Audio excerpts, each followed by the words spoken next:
The wind, a bitter whip of late autumn, had scoured the color from the grasslands of the Wyoming Territory. It swept down from the high passes of the Bighorns with a lonesome howl, bending the cured, yellow grass flat against the earth in long, sighing waves. Here, in the vast, open palm of Morrow Basin, a man could feel the curve of the world and the immense, indifferent sky above it. There was but one punctuation mark in the endless sentence of the prairie, a single cabin, built of sturdy pine logs chinked with mud and moss, looking small and defiant under the bruised twilight. A thin, almost apologetic thread of smoke rose from its stone chimney, dissolving instantly into the relentless gray wind. The silence that clung to the place was older than the cabin itself, a heavy blanket that seemed to hold the secrets of the two strangers now sharing its shelter. Inside, the world shrank to the dimensions of a single room, a refuge from the immense emptiness without. Rhea Callow stood by the hearth, her back to the man who was now, by a scratch of ink in a dusty ledger, her husband. She was a woman shaped by hard miles, not years, though a close look would place her somewhere between 25 and 35. Her dress of coarse brown homespun was frayed at the cuffs and hem, the fabric softened not by design but by countless washings and ceaseless wear. It was the color of dust and sorrow, but her eyes, fixed on the cold stones of the fireplace, held a different quality. They were a deep, shadowed gray, like a storm-clouded lake. Yet within their depths was a flicker of light, not of hope, perhaps, but of an unyielding, resilient core. She carefully placed her only luggage on the raised stone of the hearth. It was a small satchel of worn carpet bag, its contents meager and telling a handful of letters tied with a piece of twine, their edges softened with handling, and a small, brittle bouquet of dried thistles, their prickly heads bound tightly with a thread of vibrant, defiant red. The man was Thatcher Vale. He was the master of this small cabin and the sprawling, hard-won acres of the Blue Lark Ranch. He moved with the quiet economy of a man who lives alone and wastes nothing, not a motion, not a word. He'd hung his sweat-stained felt hat on a nail by the door, the gesture as familiar and ingrained as breathing. A widower. They'd called him back in Sable County. The words seemed to hang in the air around him, as tangible as the scent of pine and cold earth that clung to his clothes. His shoulders were broad, straining the seams of his flannel shirt, and his hands, as he crouched to build the fire, were large and scarred. The knuckles were thick, the palms paved with a layer of callus as tough and grooved as weathered timber. He laid the kindling with a practiced, almost gentle precision, striking a match against the stone. The flame sputtered, caught, and a fragile yellow light began to push back against the encroaching shadows. He did not speak. The ceremony had been a stark, unadorned affair in a cramped office at the Sable County Courthouse. A justice of the peace with a weary face and tobacco-stained fingers had mumbled the words, his gaze drifting to the window as if their union was of no more consequence than a passing dust devil, a marriage of paper and ink, a legal fortress hastily erected. For Rhea, it was a shield, a name to hide behind, a temporary reprieve from the shadow that had dogged her steps for months. For Thatcher, the reasons were his own, unspoken and locked behind a gaze as steady and unreadable as the distant mountains.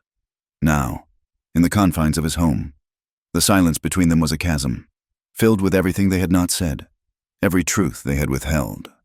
The sheer fact of their proximity was a strange, new weight. Rhea finally broke the quiet, her voice low and raspy, barely more than a whisper carried on the draft from the door. "I don't know how to be a wife." The words hung in the air, honest and vulnerable. She didn't turn to look at him, but she felt his movements cease. For a long moment, the only sounds were the hungry crackle of the growing fire and the mournful cry of the wind outside. Thatcher's reply came from behind her, his voice a low, gravelly rumble that seemed to vibrate through the floorboards. "You don't have to know tonight." He rose to his full height, his shadow momentarily eclipsing hers on the log wall. "Just sit by the fire. Get the cold out of your bones." She did as she was told, sinking onto a small wooden stool near the hearth. The fire was taking hold now, spitting and snapping as the flames licked at the larger logs of pine. The heat was a living thing, a welcome blessing against her chilled skin. It felt like the first true warmth she'd known in weeks. The light threw their shadows up against the walls, long and distorted. His was a towering, solid shape. Hers was smaller, hunched, but distinct. They danced and flickered with the flames. Two separate entities sharing the same space. Close, but never touching. An unexpected sense of security, fragile as a new foal, began to uncurl within her. Here, for now, she was safe. The door was barred, the wind was kept at bay, and the man who was her husband demanded nothing but her presence near the fire. Outside, the wind gusted, rattling the single glass pane of the window. From the direction of the corral, she could hear the soft, nervous whinny of horses, their sounds muffled by the storm. The air inside the cabin was thick with the smells of a life lived in earnest solitude. It smelled of damp leather from the saddle and bridles hanging on pegs, of the sharp, clean scent of pine wood that formed the walls and furniture, of wood smoke and old iron, and faintly, of the lingering aroma of half-eaten cornbread left on a plate on the rough-hewn table. It was the scent of a home, but not her own. Not yet. Thatcher moved to a large, hand-crafted armchair that sat opposite her stool. It was worn smooth in the places a body rests, its arms polished by the passage of hands over years. He took a heavy wool blanket, folded neatly over the back, and draped it over the seat. He arranged it carefully, then sat, leaving a significant portion of the blanket-covered chair empty beside him. It was not a command, not even a suggestion, but a silent invitation, an offering of shared warmth, of a space to be occupied if she so chose. It was a gesture of profound and simple decency. Ria's gaze fell to his hands, resting on his knees. He had taken off his work gloves and placed them on the hearth to dry. They were thick leather, stained dark with use. But what caught her eye was the stitching along the seam of the forefinger. It was a neat, tight line of repair, the thread a slightly different color from the original. It was the work of a man who was patient, who took care of his things, who mended what was broken rather than discarding it. A man like that, she reasoned, would not be one for haste or force. He was a man who understood the value of waiting, of letting things take their proper time. This small detail, a line of mended thread on a worn glove, told her more about him than the terse words they had exchanged at the courthouse. The wind howled again, a low guttural roar as it tore across the roof. It was a sound that spoke of wildness and danger, of the vast, unforgiving nature of this land. Ria rested a hand on the worn fabric of her dress, her fingers tracing the seam at her hip.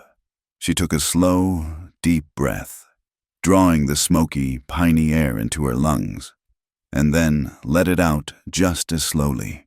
The air she exhaled felt heavy, freighted with fear and exhaustion, but as she released it, she felt something else release as well. A knot of tension in her shoulders began to ease. She had been running for so long, looking over her shoulder, sleeping in fits and starts with one ear open for the sound of pursuit. But tonight, under this roof, with this quiet, watchful man, she would not run. Tonight, she made the conscious decision to stay. The fire surged, a sudden flare of orange and gold that illuminated the entire room in a brilliant, fleeting flash. In that instant of bright light, her eyes were drawn to the hearth, to the letters she had placed there. The edge of one envelope had curled from the heat, its paper turning brown. The flames cast a flickering glow upon the ink, and for a split second, a line of scorched but legible script was thrown into sharp relief. It read, "My enemy is in Kestrel Ford." The words seemed to hang in the air, a whisper of violence and vengeance in the quiet cabin. They were the reason she was here, the reason for the paper marriage, the key to the secrets she held locked inside. The fire that now offered her warmth and safety had just illuminated the very dangers she had fled.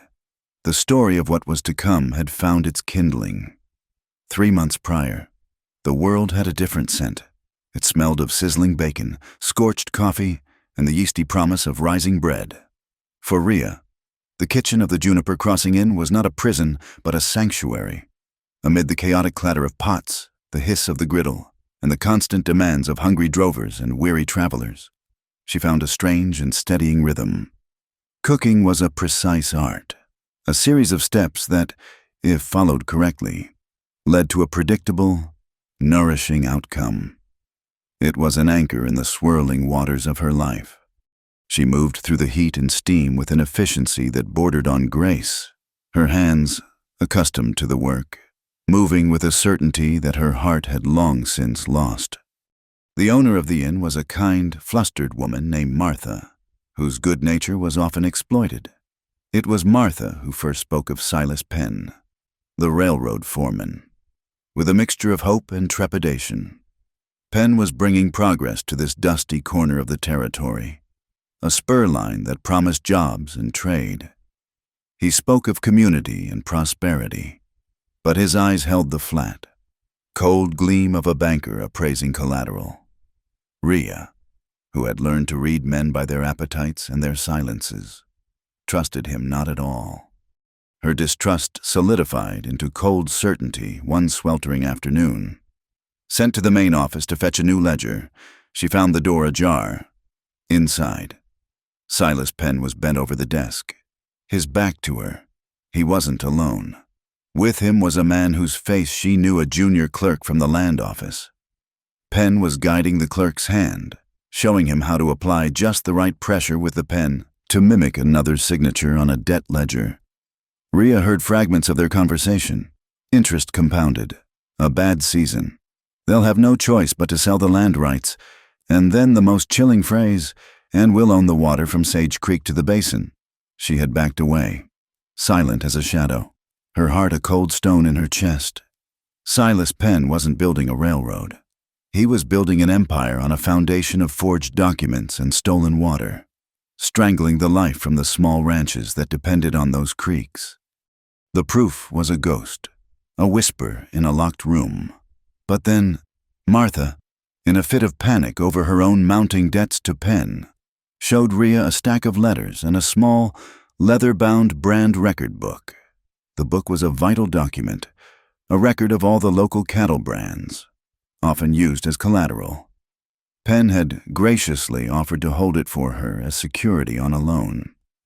A week later, Martha's room was ransacked. The letters, which detailed Penn's predatory loan terms, were gone, but the thieves, in their haste, had overlooked the brand book, which had slipped behind the heavy dresser. Rhea retrieved it. Inside, on a page detailing a land for debt swap, was the signature of a military official from Fort Astor, a Captain J. Mallory, supposedly authorizing the transfer. Rhea had seen Mallory's signature once before on a supply requisition. The flourish was right, but the slant was wrong. It was a forgery, and a masterful one. She knew, with a certainty that chilled her to the bone, that she was holding the key. Her discovery did not go unnoticed. A new deputy had arrived in Sable County, a man named Bram Calder. He wore his silver star like a piece of armor and his smile like a weapon. He had cold, watchful eyes that seemed to miss nothing. He began frequenting the inn, taking his meals at a corner table, his gaze often drifting to the kitchen door. He never spoke to Rhea beyond a curt nod, but she felt his scrutiny like a physical weight. He was Penn's man. It was as plain as the dust on the street. Calder wasn't just a lawman. He was a bloodhound, sent to sniff out any trace of trouble, and Rhea, with her quiet defiance and the secret she held, smelled like trouble. The end came on a moonless night. Rhea was woken not by a sound, but by the smell of kerosene and the angry orange glow that flickered beneath her door. Fire! She didn't scream. Years of instinctual survival had burned away any tendency for panic. She grabbed the brand book, shoving it inside her dress, and soaked a towel in the water pitcher. Wrapping it around her face, she crawled into the hallway. The smoke was a thick, choking blanket. She found the two young kitchen hands, sisters from a nearby farm, huddled in their room, paralyzed by fear. She grabbed them, pulling them along, her voice a harsh, commanding whisper. "Stay low, follow me." She led them not to the main stairs, which were already a roaring inferno, but to the pantry and out the delivery hatch at the back. They tumbled out into the night air, gasping and coughing, just as the roof of the inn collapsed in a shower of sparks and embers. No one was harmed, but the message was clear. The inn, the evidence, and anyone associated with it were to be erased. Rhea didn't wait for morning. With the brand book tied securely beneath her worn dress, she slipped away from the chaos and walked north, melting into the vast, dark prairie. For weeks, she drifted, taking odd jobs, never staying in one place for more than a few days. The shadow of Bram Calder and Silas Penn loomed behind her. Then, on a high plateau, sharing a small fire with a grizzled old cattleman named Ephraim Dodd. Her path changed. He had eyes the color of the faded sky and hands so gnarled they looked like the roots of a cedar tree. He listened to the parts of her story she was willing to tell, nodding slowly. "You need more than just a fast horse, girl," he'd said, poking the fire. "You need a name, a place to stand your ground where the law has to take notice." He spat a stream of tobacco juice. "There's a man in Morrow Basin, Thatcher Vale, a loner, but a fair man. Lost his wife to the fever a few years back. He keeps to himself, but he ain't a man who bends for the likes of Silas Penn. He might listen." Ephraim's suggestion led her to a dusty, wind-beaten chapel near the county line, and to the stoic, broad-shouldered man who now sat across the fire from her. Theirs was a union of necessity, a contract signed in a room that smelled of dry rot and hymnals. She hadn't told Thatcher everything. She told him about Penn, about the threats, about her need for legal protection that the name misses. Vale would provide, but she kept the detail about Captain Mallory's forged signature to herself. It was too dangerous a card to play, too deep a secret to share with a man she had just met. Trust was a currency she no longer possessed.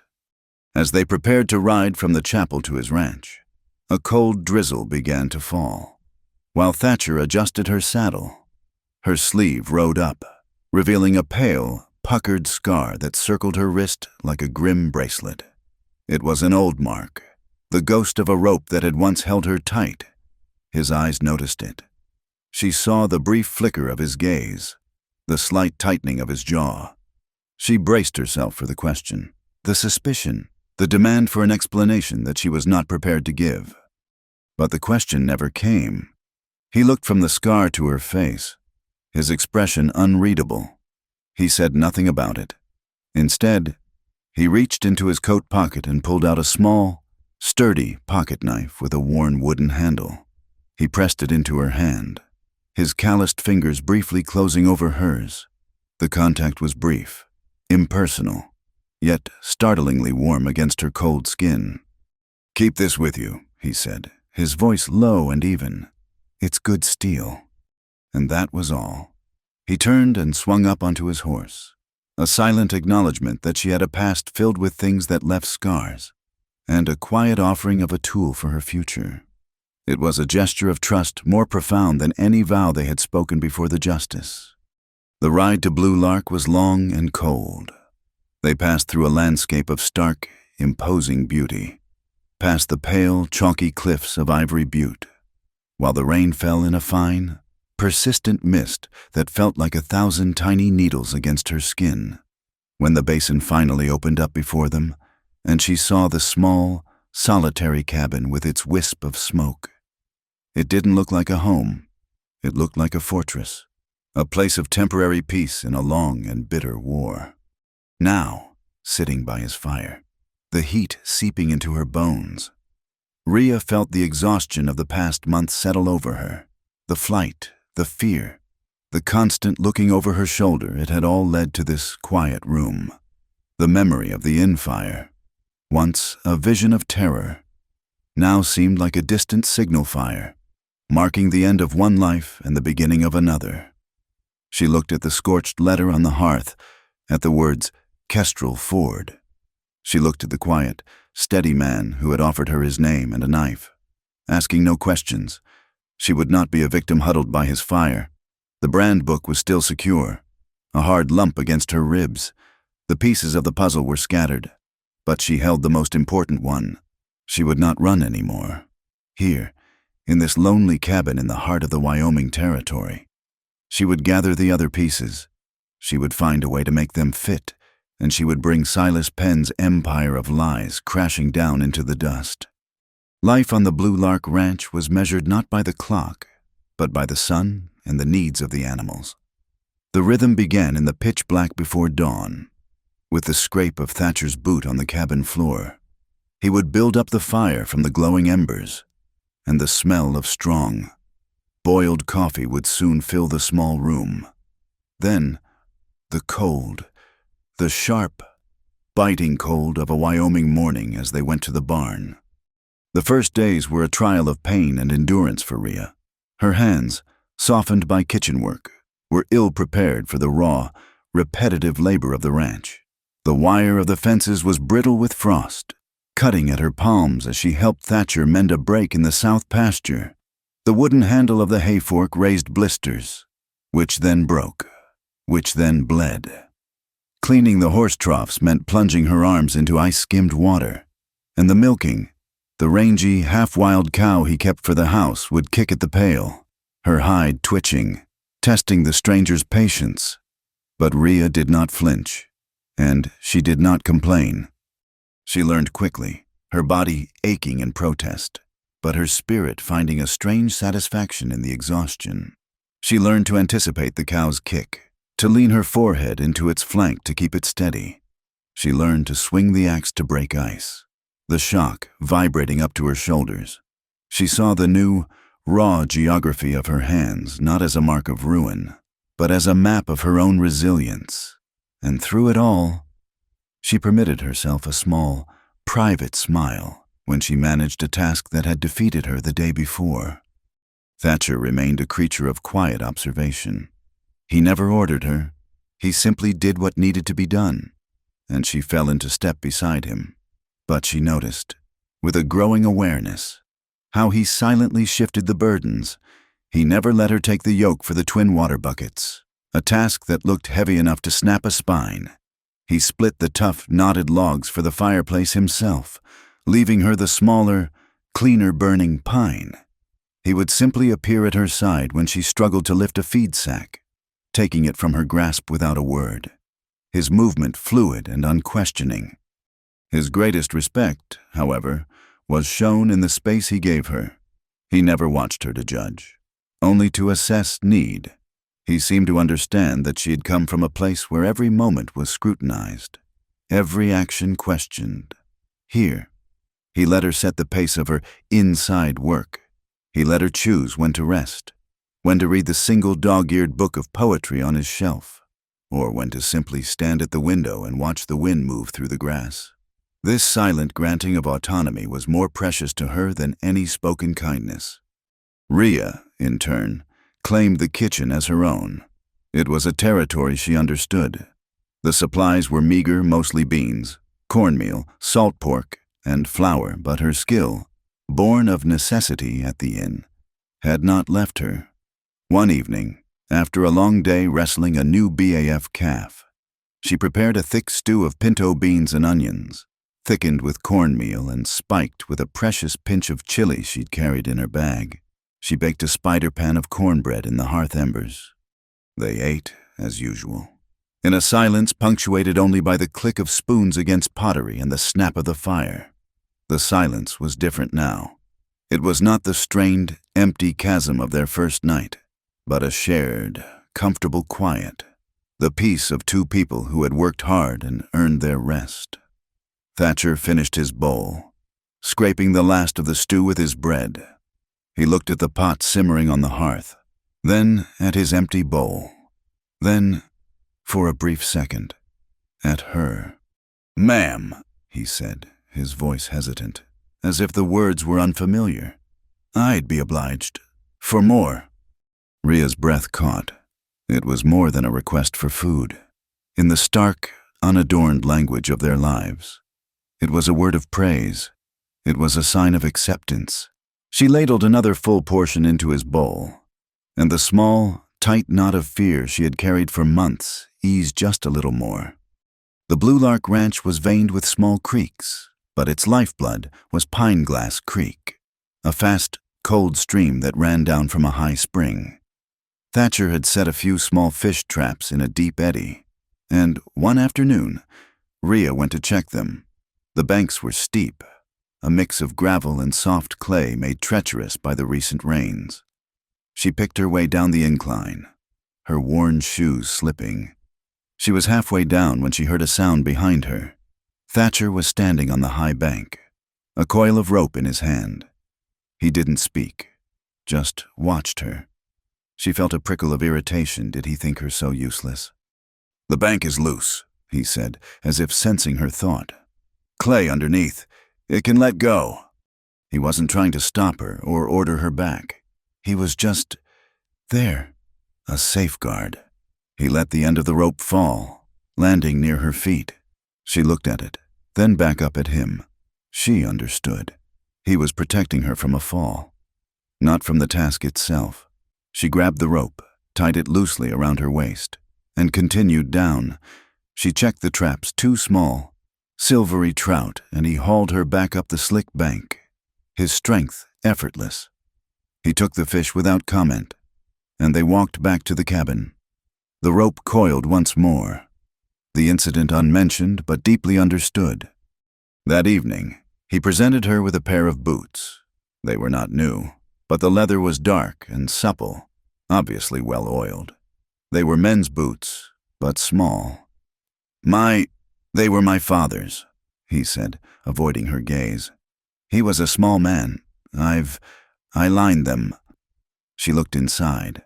The interior was lined with soft, cured rabbit fur, meticulously stitched into place. She slipped her foot in. It fit as if it had been made for her. The warmth was immediate, a profound comfort that seemed to seep straight into her bones. She had no words. She simply looked at him, and he gave a short, curt nod, as if embarrassed, and turned back to the fire. It was an act of such specific, thoughtful, and unspoken care that it left her breathless. Their partnership found its voice in the tack room. The smell of leather, sweat, and linseed oil was thick in the air. Thatcher was polishing his saddle, his large hands moving in slow, careful circles. Rhea, restless, had picked up a set of old, cracked reins. The leather was dry, the stitching giving way. Remembering the mended glove from their first night, she found his awl in a spool of waxed thread. She sat on a feed barrel, the reins in her lap, and began to work. Her hands, now calloused and competent, moved with the same deft precision she had once reserved for kneading dough. She stitched a perfect, tight saddle stitch, reinforcing the weak points, her movements economical and sure. She was so focused. She didn't notice him watching her. Thatcher had stopped his own work. His rags stilled. He was watching her hands. He watched the way she tested the strength of the thread, the sureness of the pull, the neat, strong line of her repair. His expression, usually so guarded and stoic, softened. The hard lines around his eyes eased, and a look of quiet, unguarded appreciation settled on his face. He was seeing a woman of skill and substance, a woman who knew how to mend things that were broken. That night, the dam of their silence finally broke. Not with a flood, but with a trickle.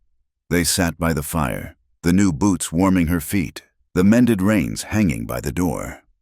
"We had a fire back in 76 inches, he said, his voice quiet, directed at the flames. "A prairie fire, came from the south like a freight train. You can't outrun it. You have to light your own, a backburn, fight it with its own weapon.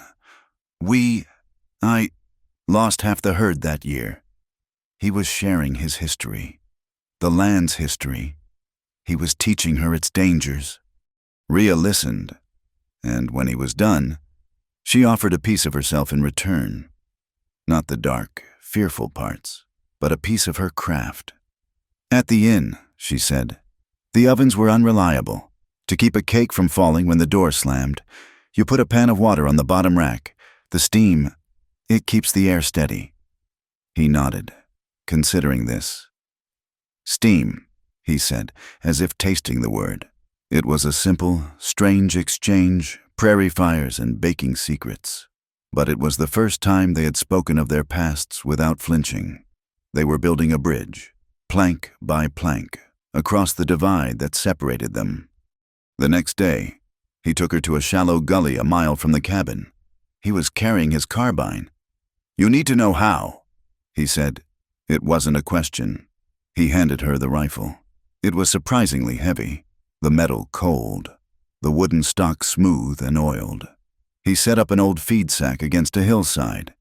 "It'll kick," he warned. She lifted it, sighted, and pulled the trigger.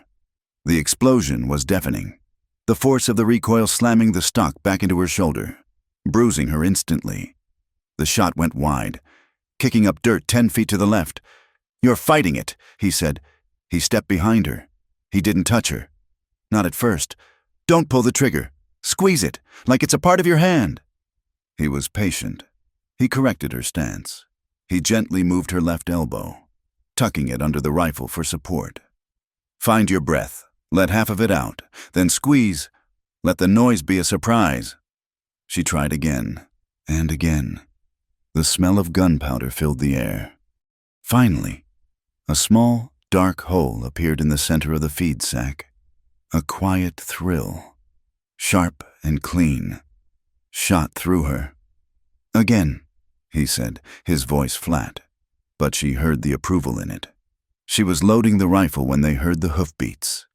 A single rider approached, not from the direction of town, but from the east. It was Ephraim Dodd, the old cattleman who had sent her to Thatcher. He spat a line of tobacco. "Thatcher, ma'am." He nodded to Rhea. "Figured you ought to know. Penn's survey crew is at Kestrel Ford. They ain't just marking for the main line. They're marking a spur, right across the high pasture, heading straight for the springs that feed Pineglass Creek." The air went cold. Rhea looked at Thatcher. His face had gone hard, the muscles in his jaw bunching. To choke Pineglass Creek was to choke the Blue Lark. It was a declaration of war. "They're saying it's old railroad land grant." Ephraim continued. "Silas Penn's got the paperwork to prove it." Rhea felt the weight of the carbine in her hands. "The paperwork can be wrong," she said, her voice low and clear. "The county land registry, the deeds. We need to see the real maps. We need to check his claims against the official record." Thatcher looked at her. He saw not a frightened cook, but a woman holding a rifle she now knew how to use. He saw an ally. He nodded once, a sharp, decisive movement. "I'll saddle the horses. We ride for Sable County." That night, the tension was back, a sharp, metallic taste in the air. They were a unit now, bonded by a common threat. Rhea washed the supper dishes, her mind racing, planning. When she went to the cabin's single window to latch the shutters, she stopped. There, on the rough axe-hewn sill, was a small, tight bunch of wildflowers. They were purple asters and a few spikes of yellow goldenrod, their stems wrapped in a bit of twine. They hadn't been there an hour ago. Thatcher, who had gone out to check the horses for their long ride, must have left them. It was a gesture so quiet, so tender, and so at odds with the grim man who had just agreed to ride into a legal fight, that it stopped her breath. There was no card, no word. There was only the faint, sweet, dusty scent of the prairie, brought inside and left for her to find. She touched a petal, her rough fingers gentle. It was a promise, not of safety, but of partnership. It was a seed of trust, now in full, fragile bloom. The Sable County Land Office was a small, airless room that smelled of aging paper, stale tobacco, and the fine, gritty dust that filtered in from the street. It was a library of deeds and boundaries, a place where a man's life could be reduced to a set of coordinates on a brittle map. A bored clerk with a green eye shade sat behind a high counter, seemingly asleep on his feet, his jaw working slowly on a wad of tobacco. Rhea had asked for the tax ledgers for the last 3 years, a request met with a sigh of profound indifference. The books were enormous, bound in cracking leather, and heavy enough to anchor a steamboat. She and Thatcher had carried them to a small, scarred table near the only window. While Thatcher stood watch, his back to the room, a silent, immovable sentinel, Rhea began to hunt. Her fingers, calloused from ranch work, turned the thick, rag paper pages with a practiced delicacy. She was not a lawyer, but she knew kitchens, and kitchens were about patterns. She was looking for a pattern. She found it on the third page of the 1878 ledger. A small rancher named Hennessy, whose property bordered a tributary of Pineglass Creek, had been marked as delinquent 90 days on his property tax. Rhea knew Hennessy. He was a man who paid his debts, even if it meant eating dry bread for a month. A page turn. Another ranch. This one belonging to the widow Abel, also near the creek. Notice of lien. Then another, and another. A constellation of small, independent ranchers, all suddenly and inexplicably failing to pay their taxes, all clustered around the watershed Penn coveted, and all the entries were marked with an erroneous posting stamp, dated just weeks before Penn's survey crews had arrived. It was a manufactured blight, a paper epidemic designed to force foreclosures. Her blood ran cold, but it was the small, curling signature at the bottom of the page that truly stopped her heart. A stamp of approval, countersigning the liens. J. Mallory Adj Mill Dept. The name echoed in her memory. J. Mallory, the military official whose signature was in the brand record book she'd saved from the in-fire. The signature she knew was a forgery. Her hands trembled. Just once. She looked up at Thatcher. He was watching the clerk, his face impassive. She looked back at the ledger. She had to be certain. "Thatcher," she whispered, her voice barely a breath. He didn't turn, but she knew he was listening. "Keep him busy. Ask him about plat maps. Anything." Thatcher moved, his boots echoing on the floorboards. He approached the counter, his voice a low rumble, asking a complex question about territorial water rights that made the clerk groan and turn to consult a massive, rolled map on the back wall. It was all the cover she needed. Rhea slid her small satchel onto her lap, with movements that were quick, hidden, and sure. She retrieved the small, leather-bound brand record book, shielding it with the massive open ledger. She turned to the page she had memorized, the page detailing the land for debt swap, the one that had doomed Martha's Inn. There it was. J. Mallory. She laid her finger on the signature in the brand book. Then she moved her gaze, inch by inch, to the signature in the tax ledger. They were identical. Not similar, not close. They were perfectly, mechanically identical. The same slight upward tilt of the Y, the same sharp, decisive cross on the T. A man does not sign his name the exact same way every single time. This was not a signature. It was a stamp, a forgery, wielded by a master, and it was being used to validate the theft of an entire basin. Silas Penn wasn't just a foreman. He was a puppeteer, and his strings reached directly into this office. Her eyes, now sharpened by a cold, precise fury, scanned the brand book again. She had been so focused on the signature, she had missed the other sickness in its pages. Tucked into the margins, beside the entry for a large regional brand known as the Circle H, was a small, hastily drawn diagram. It showed the H being altered with a second running iron, turning it into a bar Z. It was a classic rustler's trick. But then, on the next page, she saw a note detailing a mirror brand for a new outfit aligned with the railroad. It was a Lazy R, but the note specified the iron was to be cast backwards. Any cattle stolen from the original Lazy R ranch could be overbranded with this mirror image, and to an untrained eye in a dusty corral. It would pass, but in a court, the reversed brand would invalidate the original owner's claim, effectively laundering the stolen cattle into Penn's possession. The book in her hands was a blueprint for a conspiracy, documenting the theft of land, water, and livestock, all under the false color of law. She snapped the book shut and slipped it back into her satchel just as Thatcher returned to the table. Clerk's not helpful, he rumbled. He doesn't have to be, Rhea said, her voice tight and metallic. I have what we came for. While Rhea had been in the land office, Thatcher had made his own inquiry. He'd walked down the street to the Sable County Bank, a small, imposing brick structure that sought to project an image of Eastern stability. He'd gone to see Miriam Pike, Mrs. Pike was the bank's president, a severe woman in a high-collared black dress, who had inherited the institution from her late husband. She was known for being uncompromising but fair. Thatcher had stood before her desk, his hat in his hands, his presence seeming to suck the air from the ornate office. He didn't waste time. You're calling in notes on ranchers who've never missed a payment. Mrs. Pike, he stated. Miriam Pike's hands, which had been perfectly still, clasped together. The terms of the loans are clear. Mr. Vale, this is a difficult season. It's a difficult season because you're making it so, Thatcher countered, his voice quiet but carrying the weight of stone. The interest rates you're reissuing, they're not loans. They're eviction notices, Penn's rates. The woman's composure cracked, a flicker of desperation, or perhaps fury sparked in her eyes. She leaned forward, her voice a venomous whisper.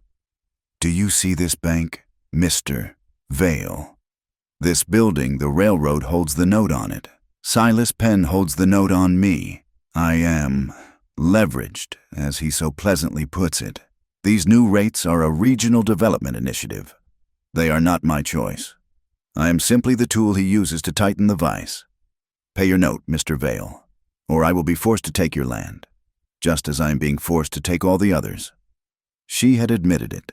She was another cog in Penn's machine, a victim who was also a perpetrator. Thatcher had thanked her for her time and left, the bank feeling more like a tomb than a business. The ride home was charged with the new, ugly weight of their knowledge. The sun was low, painting the undersides of the clouds in shades of apricot and blood. The wind was rising. They had been riding for an hour when Thatcher reined in his horse, his head tilted. What is it? Rhea asked. Company, he said.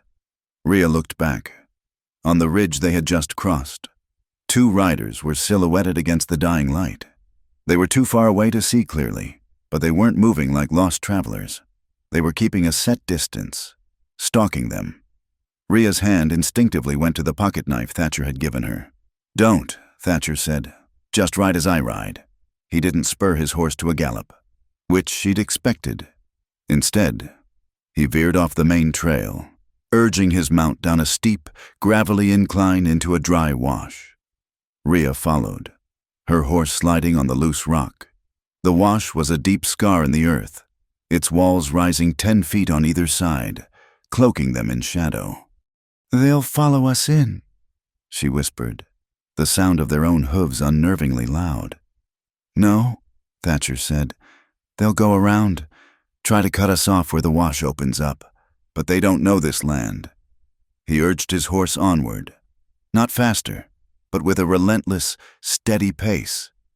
The gully twisted and turned, just as Rhea thought they were hopelessly lost in the maze. Thatcher turned his horse sharply into what looked like a solid wall of rock. It was a chimney, a narrow fissure in the sandstone, barely wide enough for a horse and rider. They moved in single file, the rock scraping their stirrups, the air cold and smelling of iron. They emerged 100 yards later on a high tableland, looking down on the wash they had just left. Far below, in the twilight, they saw the two riders gallop past the fissure, racing toward the mouth of the wash, intent on an ambush that would never happen. Thatcher watched them for a long, cold moment. Penn's men, he said. It was a fact, not a guess. He had cut them loose, neatly and with an intimate knowledge of the land that was, in itself, a weapon. That night, the cabin felt different. The safety it had promised now felt thin. They know we were in town, Rhea said, pacing by the fire. They know we're looking. They'll come for this. She touched the satchel, where the brand book lay. We can't trust the law in Sable County, Thatcher said, cleaning his carbine. The clerk, the bank, They're all his. But not everyone is, Rhea said, thinking, Ephraim Dodd trusts you? And I remember Martha? She always spoke of Dr. Fen Hook, the physician. She said he was a man of science, a man who believed in proof. Thatcher nodded. Dr.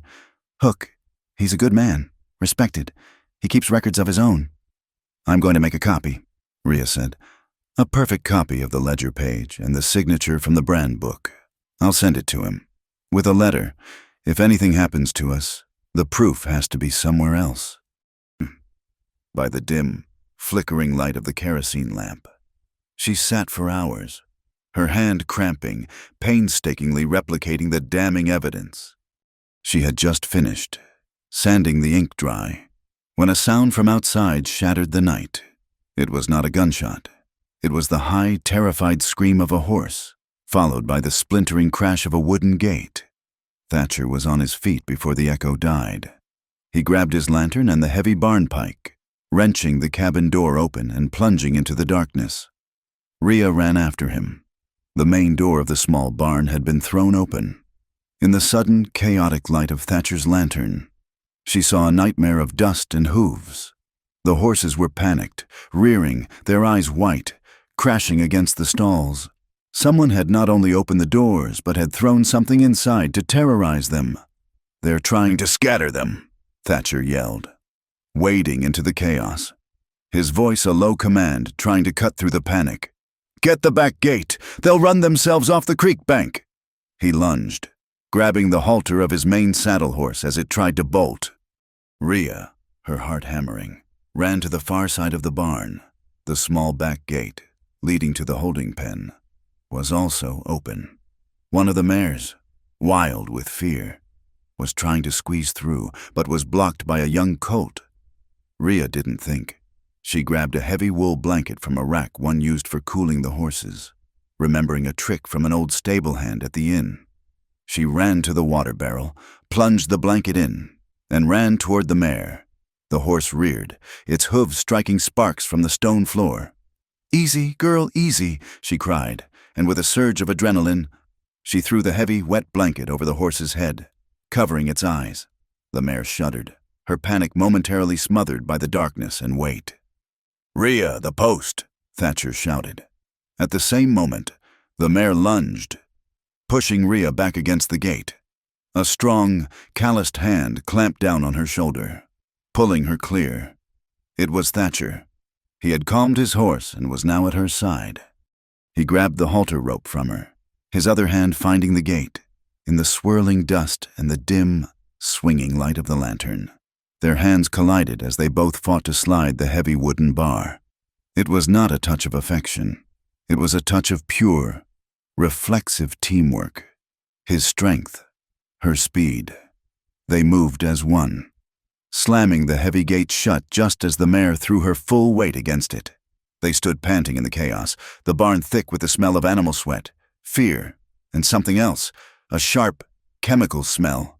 Thatcher, holding the now shuddering mare, bent down and sniffed the ground near the door. Kerosene, he said, his voice deadly. No, not kerosene, he corrected himself. It's coal tar, from the forge, Penn's forge. It was a signature, a warning. They hadn't tried to steal the horses. They had tried to scatter them, to lame them, to destroy their livelihood as a warning. They spent the next hour calming the animals, checking for injuries. When they finally returned to the cabin, the sun was a gray promise in the east. The fight was no longer about paper. It was here. Rhea walked to her small wooden trunk. She took out the precious brand record book. She looked around the cabin, her eyes scanning for a hiding place. Her gaze landed on a small, empty cornmeal tin on the kitchen shelf. She wrapped the book in a piece of oilcloth. She placed it inside the tin and put the lid on tight. It looked like nothing, just a part of the kitchen stores. Thatcher watched her. She climbed onto the table, reached high into the dark, dusty rafters above the cook stove, and pushed the tin deep behind a bundle of dried herbs and an old, discarded harness. A simple, domestic magic. She turned, her face streaked with dust and sweat. They looked at each other in the gray light. The enemy had been at their door, had laid hands on their property, had threatened their lives. The real war had just begun. Kestrel Ford was not so much a town as a raw, muddy wound in the earth. A collection of false-fronted buildings huddled against the wind. It was the nerve center of the county. And as Rhea and Thatcher rode down its main street, she felt the change in the air. The solitude of the Blue Lark was a clean, cold shield. This was a thick, cloying atmosphere of scrutiny. Every curtain seemed to twitch. Bram Calder was the center of that scrutiny. He stood on the boardwalk in front of the land office, a newly minted deputy marshal's star pinned to his vest. It was not the simple county star he'd worn before. This one was larger, shinier, a mark of federal authority given, no doubt, by Silas Penn's connections. He was no longer just a local hound. He was a wolf with government sanction. He saw them. Of course, he'd been waiting. He lounged against a support beam, a toothpick rolling in the corner of his mouth. As Thatcher helped Rhea down from her horse, Calder pushed off the beam and sauntered over. He didn't speak to Thatcher. He addressed Rhea, but his eyes were on her husband, measuring him. "Mrs. Vale," Calder said, the name a deliberate, mocking courtesy. "Marriage suits you. It's efficient, a woman with so many debts. Finding a man to erase them all with a single signature. Smart." His voice was just loud enough to carry to the two men loading a wagon nearby, and to the trio of women who had just exited the general store. It was a venomous, perfectly aimed dart. It painted Rhea as a predator and Thatcher as a fool. Rhea felt the blood drain from her face. She saw the women stop, their faces hardening. One of them, a woman she recognized from the chapel, met her eyes, held the gaze for a cold second, and then pointedly turned her back, whispering to her companions. The men at the wagon stopped working, their stares a mixture of curiosity and contempt. The rumor was launched. Thatcher did not move. He did not rise to the bait.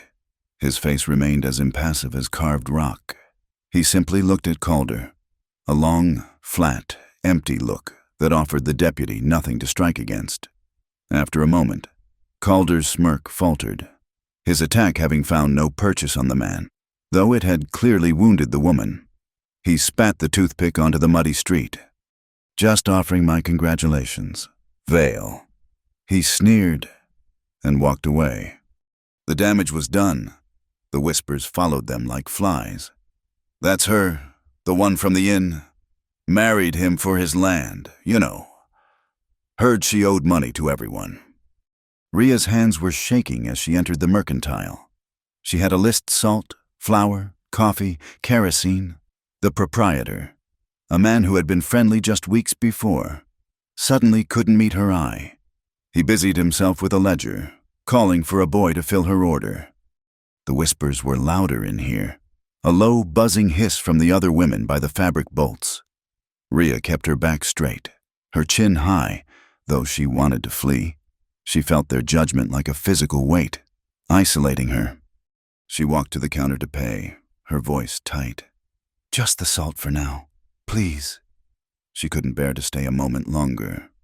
As she fumbled for the coins in her reticule, a shadow fell over her. Thatcher. He had not waited outside. He had followed her in, and he now stood directly behind her. So close, his presence was a wall. He placed his large, gloved hands on the counter, one on either side of her, bracketing her. He said nothing. He simply stood there, a silent, immovable testament. The whispering stopped. Abruptly, the women by the fabric bolts suddenly found their purchases fascinating. The proprietor looked up, met Thatcher's cold, steady gaze, and quickly busied himself, weighing out the salt in the code of the West. Thatcher's posture was an unambiguous statement. "This is my wife. Her business is my business. Your quarrel is with me." He had not spoken a word, not offered a threat, but he had dominated the room and defended her honor more completely than any fist fight could have. He paid the man, took the small sack, and placed a hand on the small of Rhea's back, guiding her out into the clean, cold air. That evening, The warehouse at the edge of town was filled to capacity. Silas Penn stood on a platform built of railroad ties. Flanked by Calder, the air was thick with the smell of uncured lumber, lamp oil, and the anxious sweat of men needing work. Penn was a masterful performer. He didn't speak of land seizures or water rights. He spoke of the future. This, he proclaimed, his voice booming in the cavernous space, is not just a spur line. It is a lifeline. It is jobs for the winter. When your fields are hard and your cattle are thin, it is trade. It is a new school for your children, a new church. I am not just building a railroad. I am building a community with you. A smattering of applause broke out. These men were desperate. They wanted to believe him. Thatcher stood at the back of the crowd, his arms crossed. Rhea was beside him, the copies she had made from the ledger and the brand book tucked inside her coat. "He's selling them a pretty coffin," she whispered. "Let him finish." Thatcher murmured. Penn concluded, opening the floor to questions, clearly expecting soft inquiries about pay or timelines.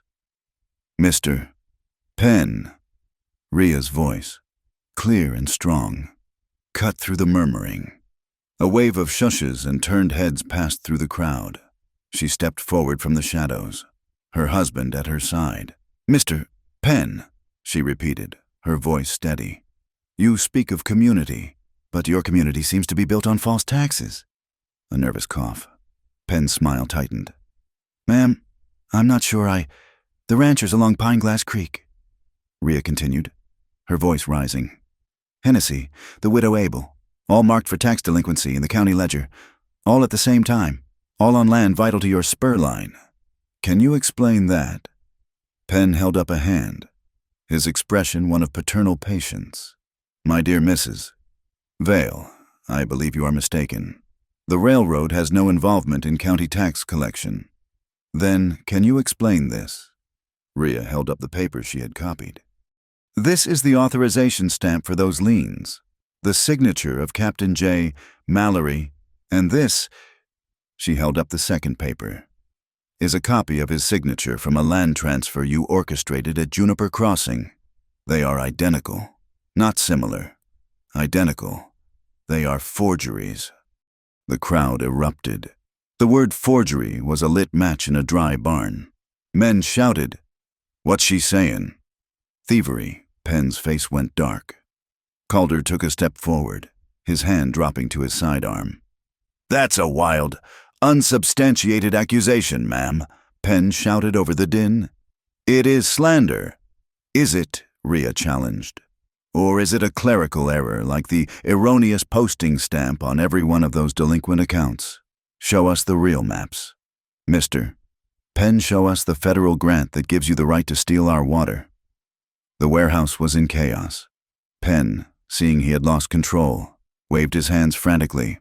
"I will not be tried by a mob. These documents," he jabbed a finger at Rhea, "are clearly the work of a troubled, desperate woman. I will, however, out of respect for this community, check again on these clerical matters. This meeting is adjourned." He and Calder pushed their way through the angry, confused crowd and vanished out a side door, leaving a storm of doubt and anger in their wake.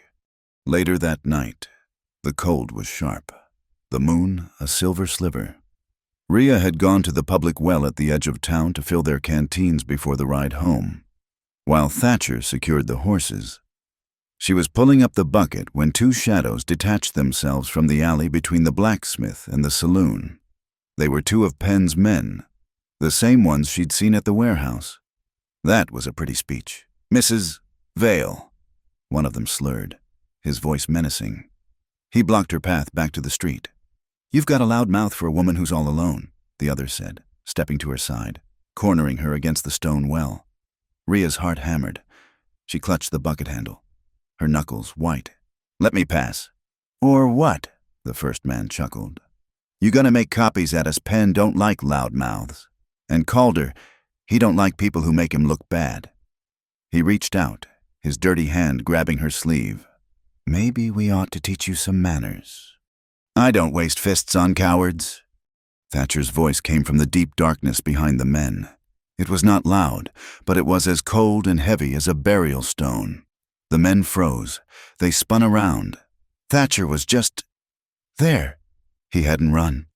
He had just emerged, his duster making him a part of the night, his hands empty at his sides. The man who had grabbed Rhea let go, his bravado evaporating. We was just talking. Vale, no need for— You wait in the dark to corner a woman 2-to-1, Thatcher said, his voice flat, analytical. That's cowardly, and I don't fight cowards. It's a waste of energy. He took a single, slow step forward. Go. It was a dismissal, not a threat. It was the deepest insult he could have delivered. He had judged them and found them beneath his contempt. The two men, faced with a man who refused to be drawn into their brawling game and whose quiet was more menacing than any shout, looked at each other. They shuffled, their nerve broken completely. This ain't over, one of them muttered. A parting shot with no force, and they slunk back into the alley. Rhea let out a breath she hadn't known she was holding. She was trembling, a cold reaction to the fear. But as Thatcher stepped into the moonlight, his face calm, she felt something else. She stood up straighter. He hadn't drawn his gun. He hadn't thrown a punch. He had faced them down with sheer force of character. She realized, with a sudden, dawning clarity, that his restraint was his greatest weapon. He didn't use violence as a first resort, or even a second. He used it as a last, terrible necessity. That control, that iron-willed patience, that was true strength. The next day, they sought out their allies. They found Dr. Fen Hook in his small surgery, a room that smelled of carbolic acid and herbs. He was a small, precise man with spectacles and a tidy gray beard. Rhea laid her hand-drawn copy of Mallory's signature on his desk. Dr. Hook, you served at Fort Astor. You know Captain Mallory. I do, the doctor said, peering at the paper. I've filed dozens of medical reports with him. He went to a tall filing cabinet and pulled out a ledger. He opened it, ran his finger down a page, and stopped. He stared at his book, then at Rhea's paper. Good heavens, he whispered. He pushed his spectacles up. This is a remarkable forgery. The flourish is correct, but the weighting is all wrong. His J is always heavier on the downstroke, and he never loops his Y. Never. This, he tapped Rhea's paper, is a fabrication. What he signed in my ledger. He turned the book for her to see. Is this? The signature in the doctor's book was completely different. Cleaner, simpler, stronger.